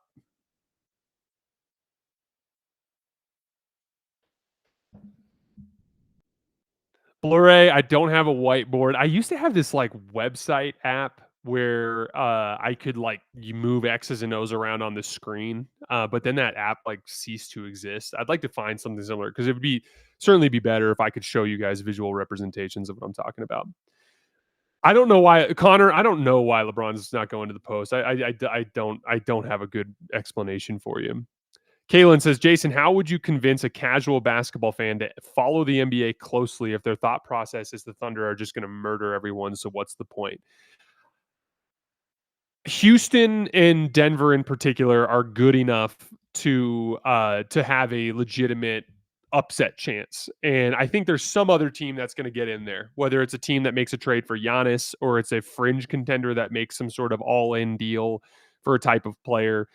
I don't think OKC is the type of favorite that like the KD Warriors were. And by the way, that's reflected in the odds. Like the KD Warriors were like a negative favorite to win the title. They were like minus 170 before the season started. The Thunder are 21-1, and I think they're still like plus 160 or plus 170 on Hard Rock Bet to win the title. So like they're viewed as a substantial favorite, but not necessarily a runaway, like unbeatable team. They also don't have the best player in the league like Denver does. So I think that there's a certain amount of upset threat to keep things intriguing enough. And also like these playoff series end up super entertaining. Like, we're going to get 2 or 3 other playoff series in both conferences that are really entertaining basketball, even if they don't necessarily determine the champion. James says LeBron trying to go LeBronto and it ain't happening. It's got to be a weird experience for some of these Toronto fans to watch the dude that guys, LeBronto was 7 years ago now. Actually almost 8 years ago. Um, it's got to be weird for some of these Toronto fans to watch LeBron be unable to control the game the way that he did back then. Thanos did the right thing. Says LeBron is old, and I think you're right, my friend. He's going to be much better, guys. LeBron's going to be better this season. This dude is ramping up. I did not expect LeBron to be good tonight.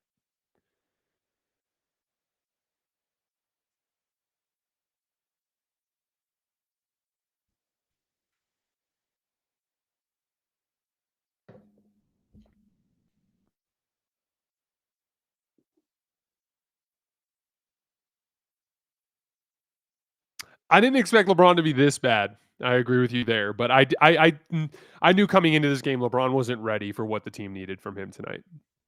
See, now he's trying to post up Scottie Barnes. I will say the Raptors have done a good job of not allowing favorable switches, but pretty much anybody that's not Scottie Barnes, I think, is a favorable switch for LeBron in the post. See if he can get a switch here with Emmanuel quickly.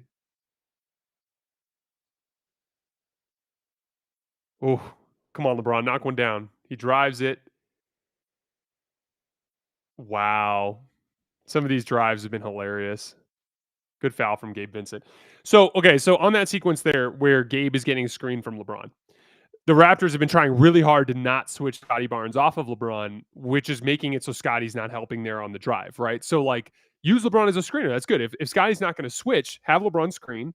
Gabe's got to turn the corner just like he did. He engaged the helper just like he did, which opened up the lane for Jackson to get a rebound. They're going to get some good stuff out of those sequences with LeBron screening for Gabe, too. If they're going to attack from the perimeter, I like that. If they're going to attack from the perimeter, I like those actions where LeBron is screening rather than handling the ball.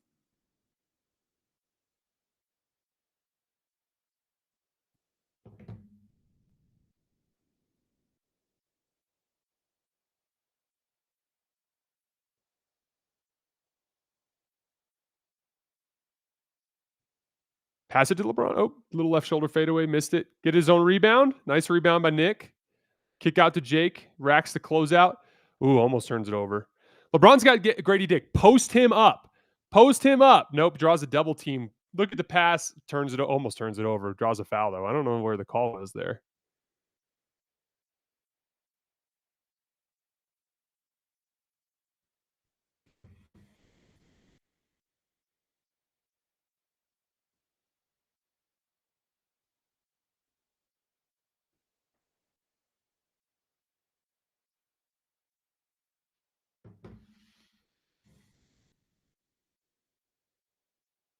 Okay, double drag. That actually forces a switch, but now once again, LeBron's attacking with a live dribble. Draws the double. Jake, knock down the three. Boom. That's nice shot creation there. You got a favorable matchup. Again, I don't like him attacking off the top, but that was a nice play from LeBron there. 106-100 Lakers. Emmanuel quickly working up against Nick Smith. They switch. Now Nick Smith's on Scottie Barnes. Gabe is now on Scottie. Let's see if they try to post him. They do. Gabe is fronting the post. Did a nice job forcing him into tough position. They throw the double team. Here comes the skip. Nice closeout from LaRavia. Beats Grady Dick to the spot. Forces him into a tough fadeaway. Misses it. Oh, LeBron picks up the rebounding foul there. Kind of ran into Scottie Barnes there. I think it's good call over the back.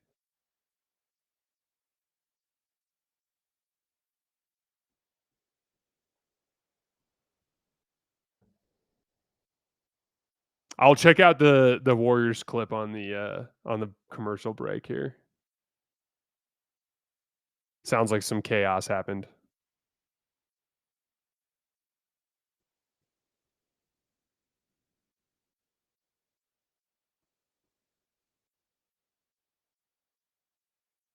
That's tough. So it's a back screen for Emmanuel quickly, and they don't like Jackson just kind of stays up and doesn't drop back. So then Gabe is out of position on the post entry. Nice pass.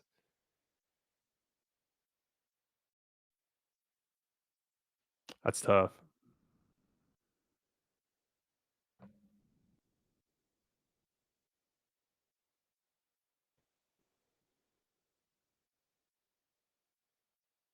Lakers by 3. Gabe Vincent bringing it up the right side.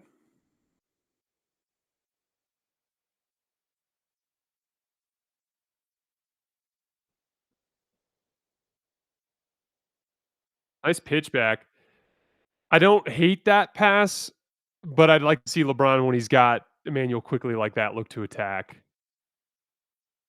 Quickly gets a good look, smokes it. Scottie almost beats him to the ball. Does beat him to the ball. LeBron went for the passing angle instead.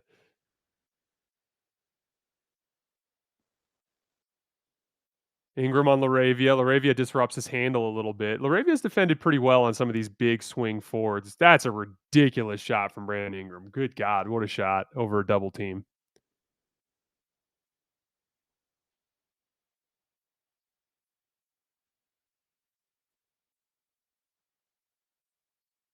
Jake slips out of that screening action. Again, they're looking to attack the stuff out of everything is geared around the fact that Scottie doesn't want to switch off LeBron, right? So like Gabe gets a decent look because Scottie lingers on the LeBron screen. Jake LaRavia gets a good look because Scottie lingers in a double team after LeBron gets Sandro in a switch, right? Same thing there. Jake LaRavia screens. They both linger on LeBron. They hit Jake on the switch. So LeBron's basically, he knows he doesn't have the juice, so he's essentially just using the coverage, the fact that the Lakers don't, or the fact that the Raptors don't want to switch Scottie off of LeBron and using that against their defense.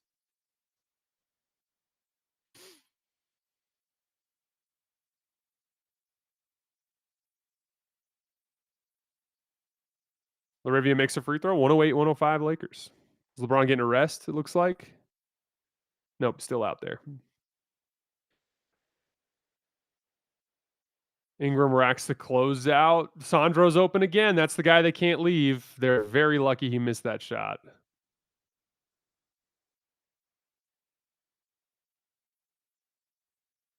Rui against Jameson battle, draws a double team. Got to get rid of it. Chicken wing, and he smokes the layup. Get back, get back. Battle's got a good look. He's going to hit that one, and he does. 108, 108.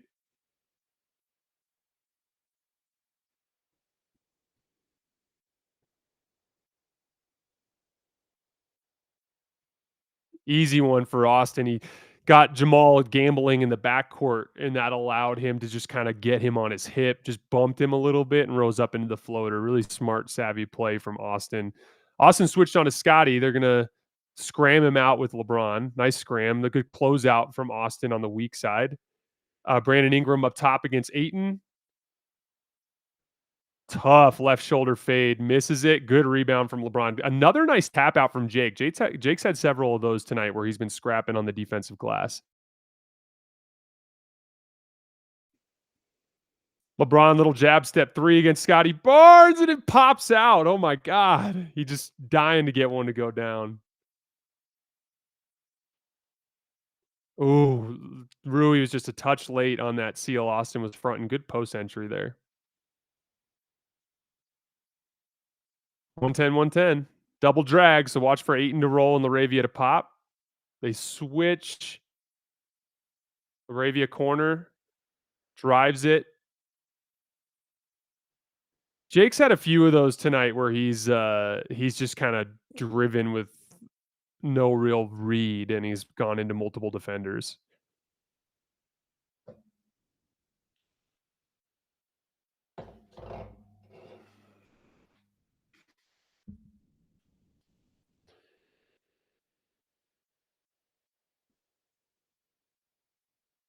LeBron's getting a little rest. Ayton up top against Sandro. Shoot the ball, Ayton. Austin 3. Oof, that's tough. Get back, get back. Don't get back. Ayton ends up running down battle. Scottie up top against Laravia. Tries to bully him. Good close down. Tries to bully him again. Good help from Ayton. That gives a 3 to battle in the corner. He knocks it down. The Raptors have done a good job burning those Laker help sequences tonight. They call that a 2. 112, 110 Raptors.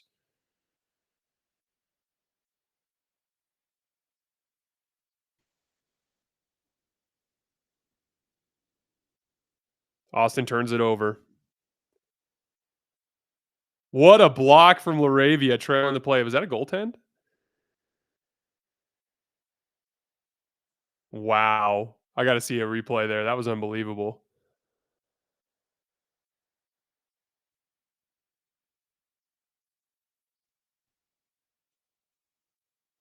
Oh, that was a goaltend because here's the thing, it looked like Sandro was gonna miss the layup. Yeah, it looked like Sandro just threw the ball into the rim, and then after it hit the rim, technically it's a goaltend because Jake hit it, but it looked like he was gonna miss the layup. It looked like Sandro was gonna get rim stuffed on a dunk.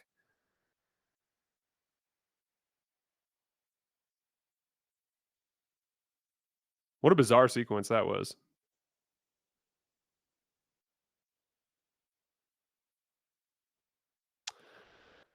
Wow, wild game.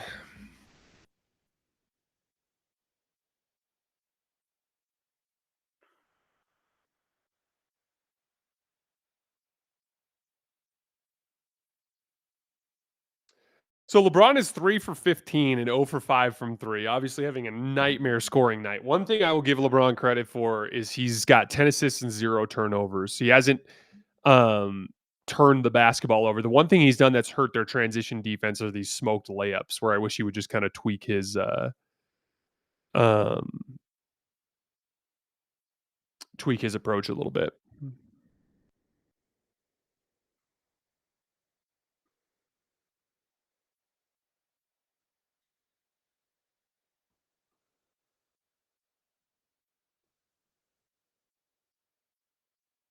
Oh man, Pat Spencer missed the box out.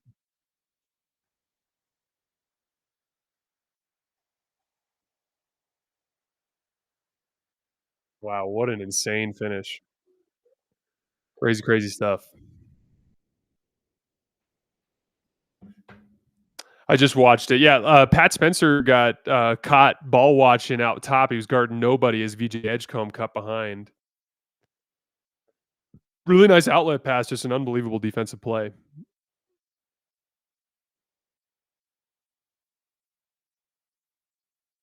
Megatrends, you can't like you can't swat the ball off the rim unless you're in Europe like that. So technically, it should have been a goaltend. I just was saying Sandro, I think, was going to miss the layup anyway.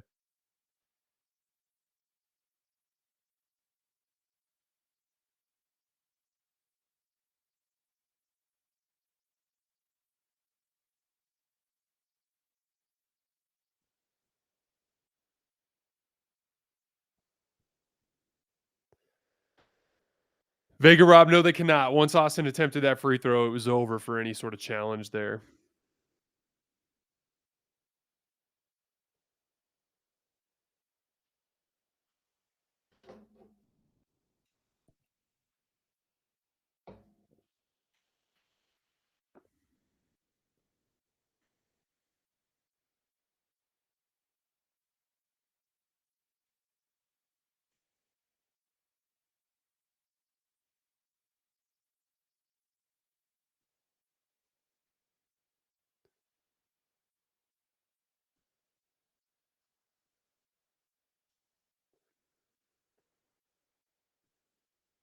Chris says, I have a strong feeling LeBron's retiring after the season. If he doesn't get any better than this, you bet your ass he's retiring after the season. If he doesn't get better than this in a month, I think he might retire in season. But this is tough. This Luca being out has forced LeBron to be ready for something that he's not ready for. And it really is that simple to me. We'll talk a little bit more about that when we get into our post game. Austin hits the second free throw. We are tied at 112, 5.5 minutes left. Jamal Shed brings it up the right side. Little handoff with Sandro. Gabe gets toasted on a back cut. Yep, that's 6 on Gabe. Yeah, LeBron's coming back in that spot.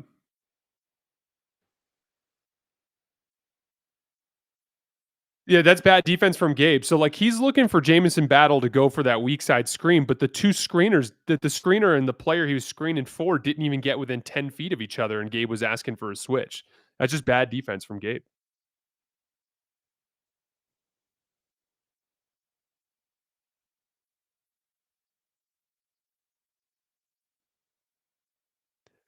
BC, this is very different than last season. This isn't like he had a full training camp and he's looking bad. He had an injury that took away his entire workout routine over the summer. He's like very far behind where he would typically be in at this point in the season.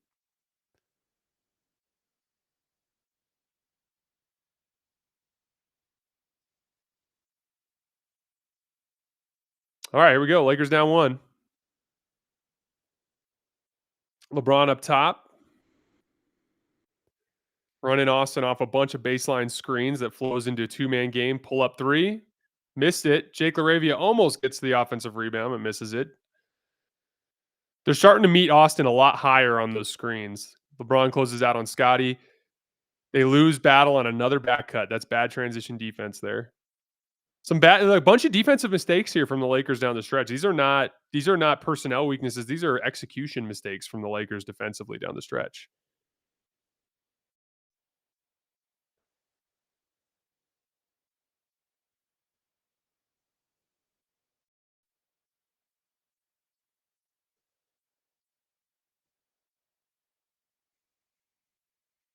Oh, and they fumbled it out of bounds. Good defense from the Raptors there.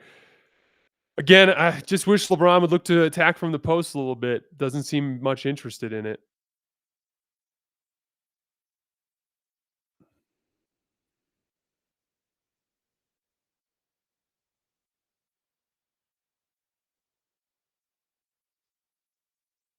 They keep going for that pump fake. You got him again.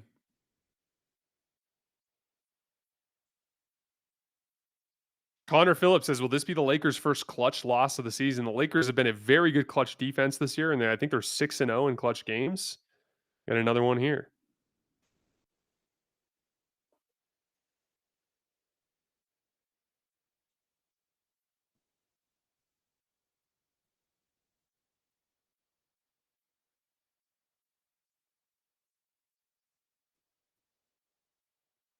What does LeBron have now? 6?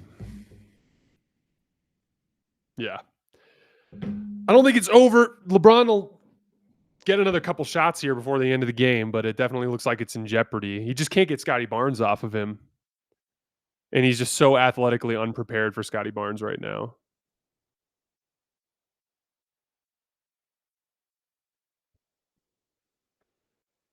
Austin did a good job fronting Barnes to not allow the catch there, and they don't get the rebound. That rebounding has been a huge problem for the Lakers here in the second half. Austin draws a charge on Sandro driving down the lane.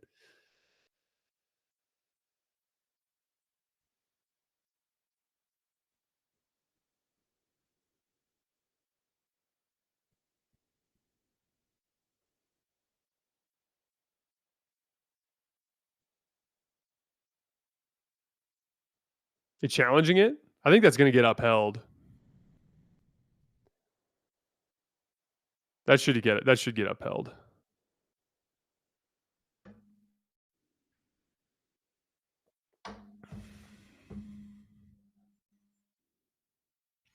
Most def, LeBron has never been a good foul grifter. And when he was at his peak, he was like Giannis, where like he would just beat everybody off the dribble and come barreling downhill, and dudes would have no choice but to hack him. But he's never been like a guy who's been a grifter.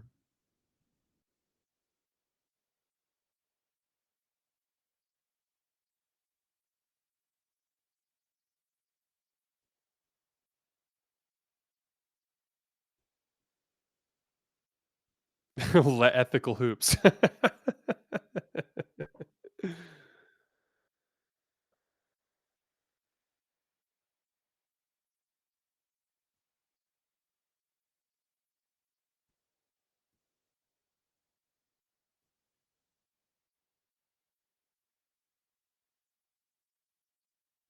BC, you went to Arizona State?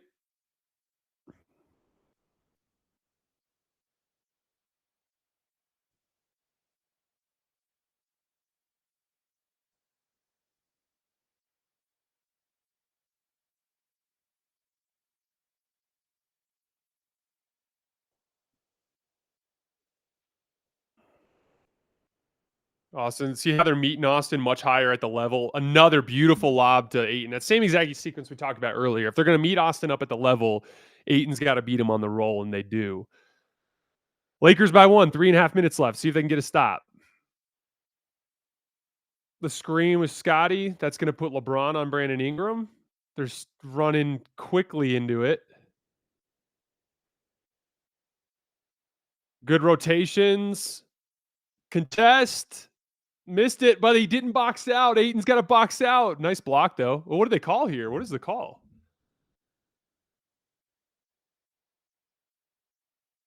Did Austin get hit hard here? Let's see what happened.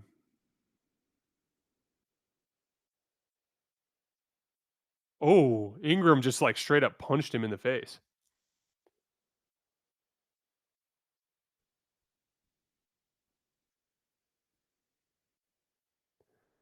Really good defense from the Lakers there, rotating out of that. So Sandro ends up slipping out of that ball screen on the left side when they put 2 on Ingram, and that puts him into rotation. And LeBron rotates to the top, Ayton rotates to the wing. It's a good contest, good rotations, but then Ayton's got to box out. That's the missing piece on that last sequence.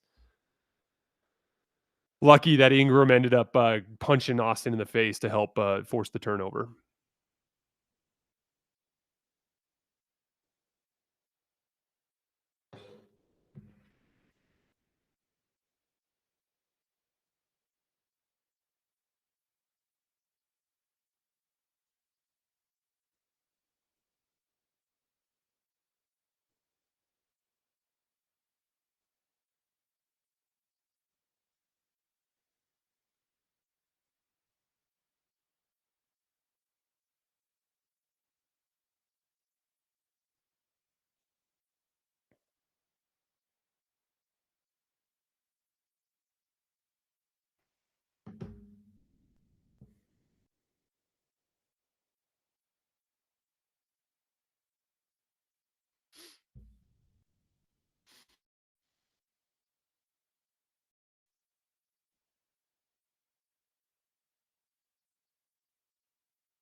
All right, let's see what the Lakers run out of what is essentially a timeout.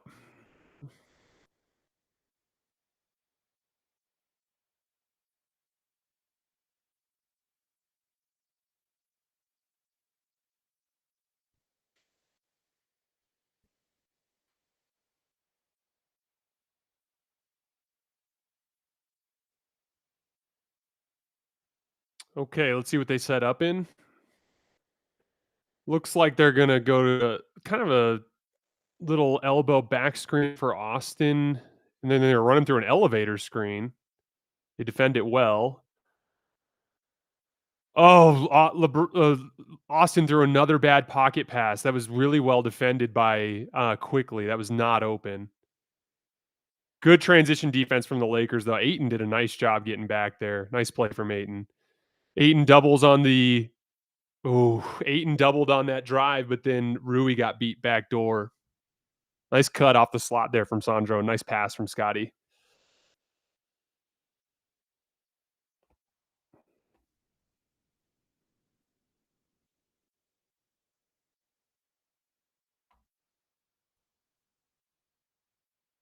Yeah, Mamo and Jamison Battle have both been fantastic on their cuts here in the second half for the Raptors.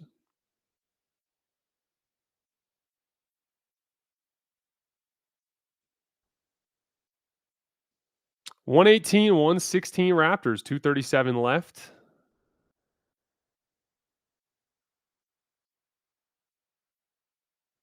See if they can get the switch.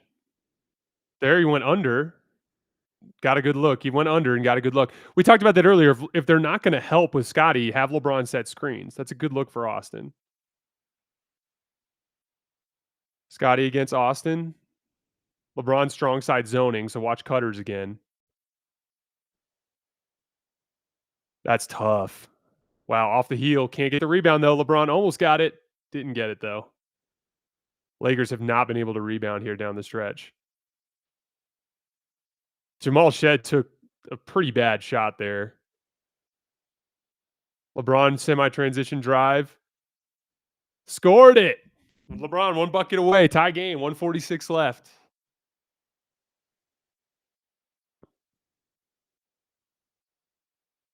Just got to avoid those turnovers. That's where the Raptors have been scoring for the most part. Trying to get the ball to Ingram with a little double pin down. Good defense from LaRavia again. Ayton switches onto the ball. What a box out from LeBron on Scottie Barnes. Good defense from the Lakers there. Laravia stonewalling that first attack from Brandon Ingram put them into a late clock situation.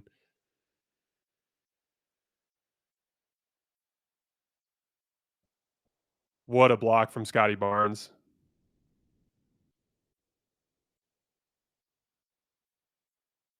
Scottie Barnes has done a fantastic job on old man LeBron tonight.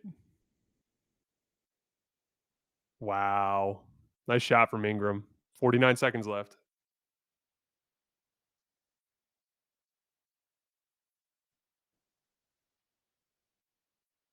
Oh my God. It looked like they were setting up for a timeout, and then Austin just drove. What in the world was that sequence? All the Lakers were in the backcourt like they were going to go for a timeout, and then Austin just drove and got a bucket. That was unbelievable.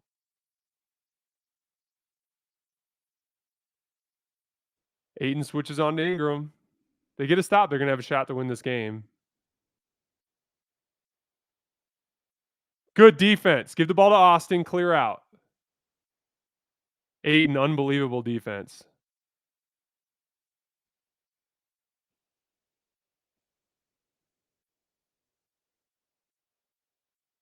Austin one-on-one against Shed.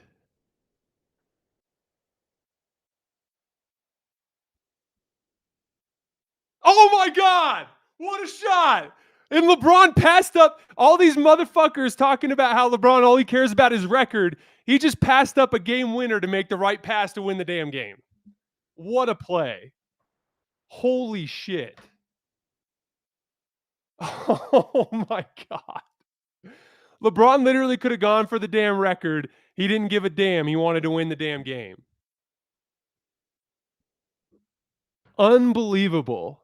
Scottie Barnes throws the double. LeBron drives out of it, makes a beautiful skip, and Rui wins the game. Unbelievable shot.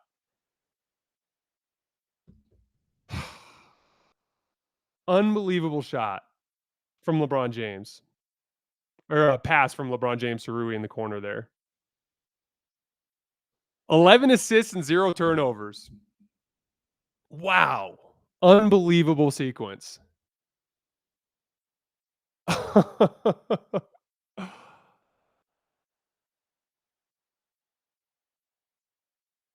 Oh my God. A perfect pass, too. Look at how he hits him right in the pocket. Unbelievable win for the Lakers. I got to hear Rui's take here, and then we'll get into our reaction, guys. Wow. Wow. That was fun.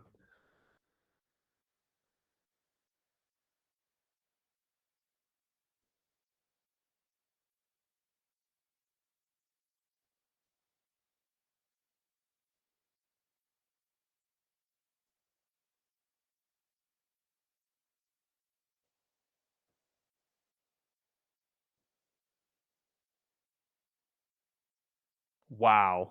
Unbelievable.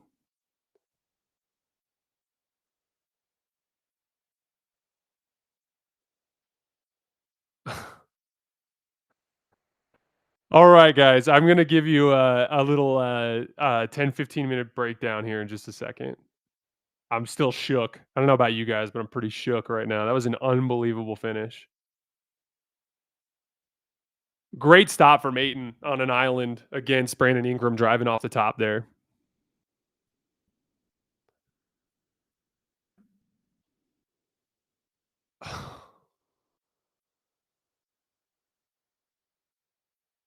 All right, I'm going to shut off the game and we're going to get into a little reaction. Give me 1 second, guys.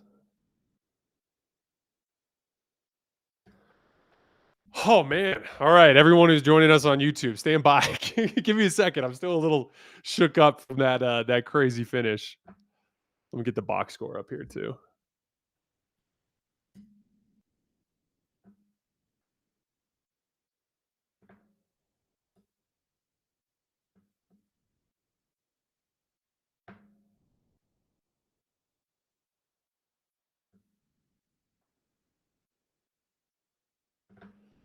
All right. All right. Wow. Okay. All right, everybody who's joining us on YouTube, thanks for coming to hang out. Again, we were watching this game over on Playback. Again, playback.tv/hoops tonight is where we're doing our rewatches every single week. We have 2 every week. Obviously, tonight for Lakers Raptors, we'll be going again tomorrow for Lakers Celtics. And man, just what an unbelievable win for the Lakers. Luka Doncic, congrats to Luka, welcoming his second child into the world. He's off in Slovenia and is going to be gone presumably for the entirety of this road trip. I can't see any reason why he would rush back for a game against Philly when they're about to have a couple of nights off before the in-season tournament starts. So I think in all likelihood, it's going to be a Luka-less road trip. And my first thought, when we heard that news, was, man, like the situation with LeBron is fundamentally different if Luka's not there. Like, there's been a lot of hoopla about Lakers fans, from Lakers fans talking about. I have someone who's saying they can't hear me. Are you guys getting audio? Just want to make sure. Audio's good. Okay, just wanted to make sure. So, there was this thing that I saw going around, just a lot of discouraging takes from people talking about LeBron, right? And LeBron in his availability to, produce at the level he was producing at last year. And I was completely unconcerned. We talked about this a little bit on the Lakers Collective podcast today, but like, it's one of those things where this version of the team doesn't need LeBron to be awesome. Like, when it was the Anthony Davis build, they so desperately needed LeBron to be awesome because he was their primary shot creator. So, like, if LeBron didn't have his apex athleticism, if LeBron didn't have that juice, that extra bit of ability to beat people off the dribble, he would. I'm having a lot of people saying we don't have audio. I wonder what's going on there. I don't know. Maybe just a few people that are having issues there. I'm sorry. Anyway, so in those previous iterations of the Lakers, when LeBron was their primary shot creator, whether or not he was like the top tier guy or the second tier guy, or God, on some nights when he looked like he was 50 years old, it was hurting the team, right? And it became a major issue. This version of the team, they can rack up regular season wins even with LeBron not being LeBron, right? And so it honestly was like the ideal situation for him to just slowly build up his rhythm, slowly build up his conditioning, slowly build up his athleticism to figure everything out so that he could eventually contribute in some substantial context down the line, essentially as a ceiling raiser for the team, right? But then you look at this version of the team and Luka's out. And suddenly it's like, okay, we're going to need you. Like, LeBron did not have it by any stretch of the imagination tonight, and he took 17 shots. Like, he took 17 shots because they needed him to score. I mean, we saw Nick Smith Jr. playing in this game, right? Like, the Lakers needed ball handling. They needed someone to step up and create offense, right? And so I was worried, and we talked about this on the Lakers Collective Pod today, like, I don't think LeBron's ready for this. We talked about this. I said it right at the beginning of the stream. Like, I don't think LeBron is ready for this. I think he's a month away from being able to handle that sort of role, right, at a high level. And he ended up, getting an incredibly difficult matchup tonight. I want to credit the Raptors here and Scottie Barnes. One of the specific things that was happening in this game is Scottie Barnes was refusing to switch off of LeBron. So, like, any sort of action with Jamal Shed or Emmanuel Quickly with like Austin setting screens, they were hedging and recovering. In ball screens where like LeBron was screening, Scottie was like staying attached to LeBron on the screen. So like LeBron was not having an easy time getting rid of Scottie Barnes. Now, one of the things that LeBron did that made life harder on him is in the dozen or so possessions where he did get Scottie Barnes switched off of him, he kept trying to attack from the perimeter. And that was personally driving me crazy because I wanted to see him work down out of the post where his athleticism is less of an issue. From the perimeter, it's about his foot speed. Can he beat people off the dribble, or how sharp his handle is because he's got to chain together dribble combinations, right? Out of the post, it's all size, strength, IQ, and, little short range shot making, which is something that's a little more up LeBron's alley. So like LeBron made it harder on himself by not posting when he did get favorable matchups and trying to drive from the perimeter. And we saw so many examples of him missing layups around the basket as a result, or missing step back threes, things along those lines. But Scottie Barnes was not allowing LeBron to get those favorable matchups very often. And that's part of what led to the really inefficient scoring night. He was unable to get some a high volume of high quality opportunities. He wasn't making his jump shot. And when he was driving from the perimeter, he didn't have the lift to finish at the rim. He had multiple shots tonight where he was straight up like throwing the ball into the bottom of the rim or having some badly missed layups because he was a little athletically overmatched. However, there were a bunch of different things that were opening up as a result of LeBron not getting the switches from Scottie. We saw a bunch of this in the fourth quarter, right? So what's happening if Scottie's staying home on LeBron? It's making so that in every action there is an opportunity for him to throw a kickback pass or to hit people slipping out of action. So if Austin comes up and sets a screen for LeBron and there's a hedge, there's briefly 2 on the ball with LeBron because Scottie's not switching and he was hitting those openings. And just all throughout the game, little bits of connective playmaking, little reads here, like, oh, I came off of this wide screen and they're digging down off of Nick Smith in the corner. I'm going to pitch it back to Nick Smith. Or, oh, Jackson Hayes throws me a kick out pass off the right wing, but then they react to me and Jackson's now open, cutting down the lane. Hits him for the dunk as he cuts down the lane. The final possession of the game, Austin draws the double team from Scottie Barnes. LeBron catches on the weak side. Emmanuel quickly rotates to him. Simple read. Emmanuel quickly is rotating to me. That kickout pass is open to Rui in the left corner. And honestly, like, guys, one of my biggest pet peeves with the LeBron stuff over the years, I know he's got a big list of detractors and there's a lot of people who don't like him. But one of the things that's driven me crazy is like this idea that he doesn't care about winning, that he only cares about stats, that he only cares about this or that or this or that. And it's frankly bullshit because LeBron is literally the winningest basketball player in this era of NBA basketball. There is no team that has won as much, no franchise that has won as much as LeBron James has won since he came into the league. LeBron is literally the greatest winner of this era. He literally has 4 championships. He's got 4 Larry O'Brien trophies. He's got 4 Bill Russell Finals MVP trophies. The guy is a stamped, guaranteed winning is the number one thing for him, and he's done nothing but demonstrate that through his entire career.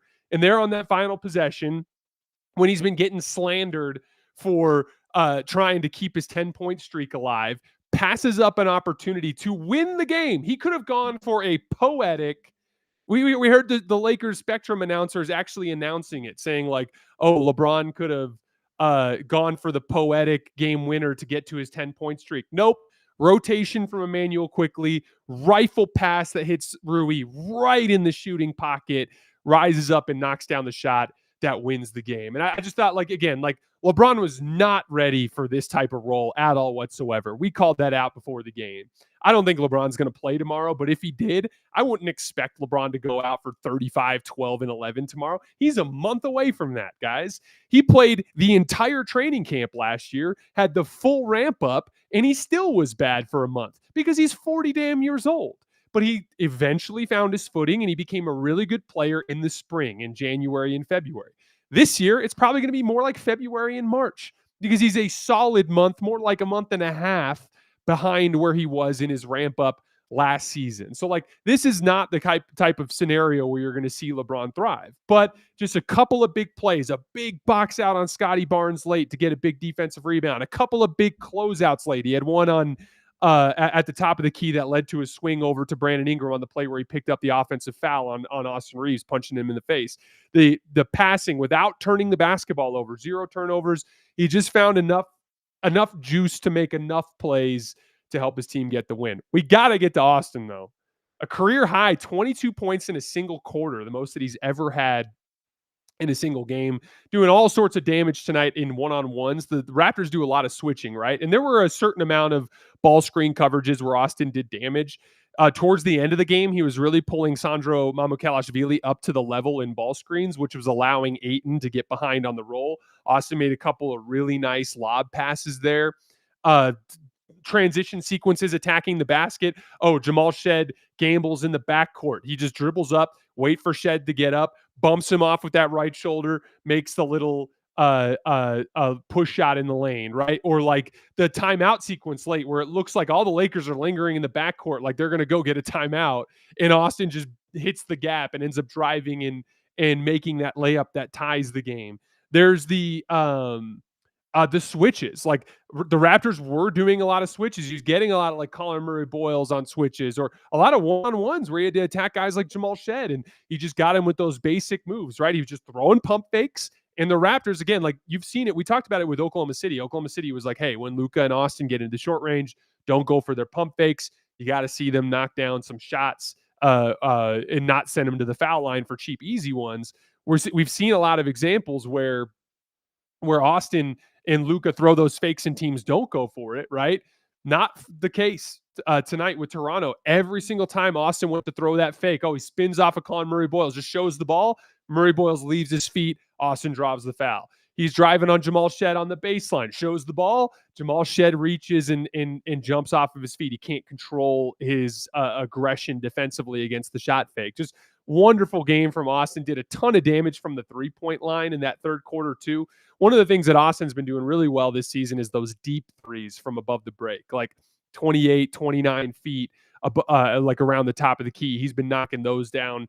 Just Austin Reaves, again and again, continues to demonstrate that he is like a bona fide top 20 level player in this league. I personally think he's been playing at like a top 10, top 11 level this season.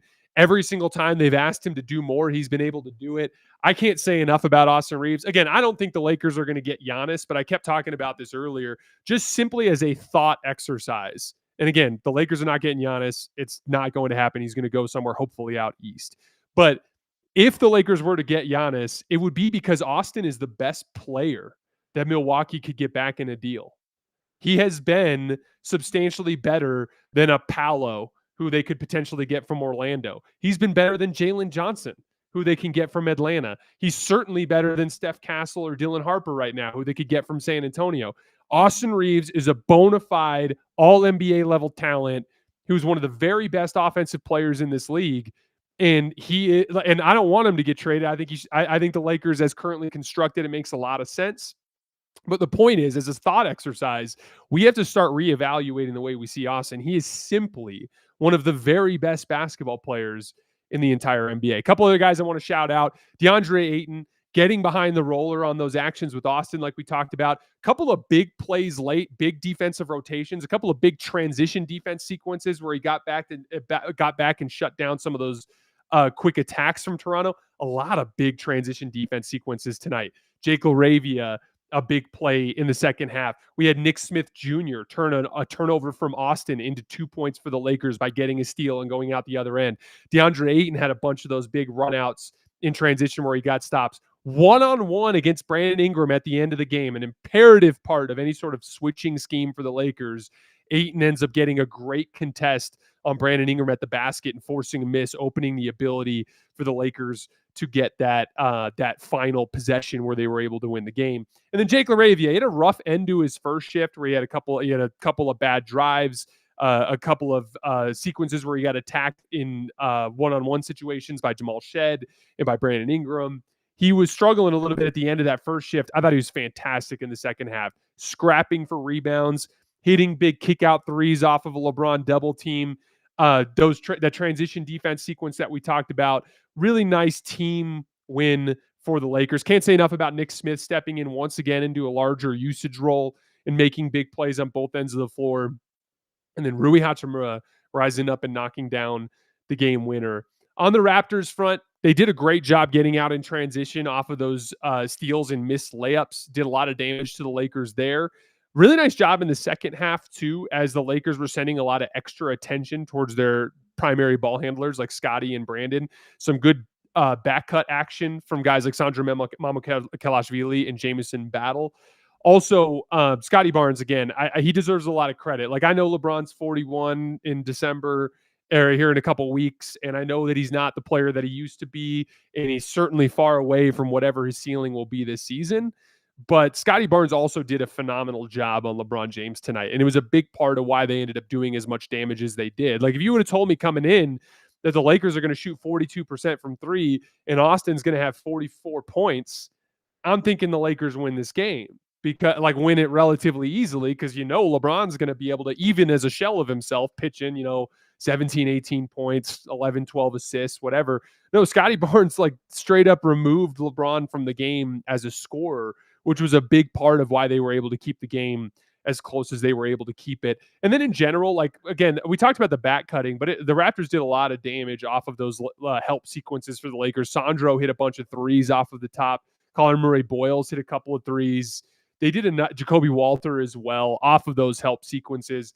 The Raptors are a good team. That's a really good Lakers team. Even without Luka this year, they've been really good. That's a really good Lakers team that they went punch for punch with and had a really good chance to win. If it was, if Brandon Ingram beats Ayton, gets a bucket, and they go down and get a stop, they end up winning that one. But really fun win for the Lakers. Kind of a classic LeBron moment, a casual reminder that he cares more about winning than anybody seems to give him credit for, certainly among his detractors. All right, guys, that's all I have for tonight. As always, I sincerely appreciate you guys for supporting us and supporting the show. We will be back tomorrow morning with our mailbag, our weekly mailbag. I got a couple crazy games to hit from tonight. I'll probably end up hitting Sixers, Warriors, and Lakers, Raptors in the morning as part of the show before we get into our mailbag. But if you guys want to get mailbag questions in, go to our full episode from this morning and drop them in the comments. And we'll get to those as part of the mailbag tomorrow. And then again, back on playback tomorrow night for Lakers Celtics, 4 p.m. Pacific time,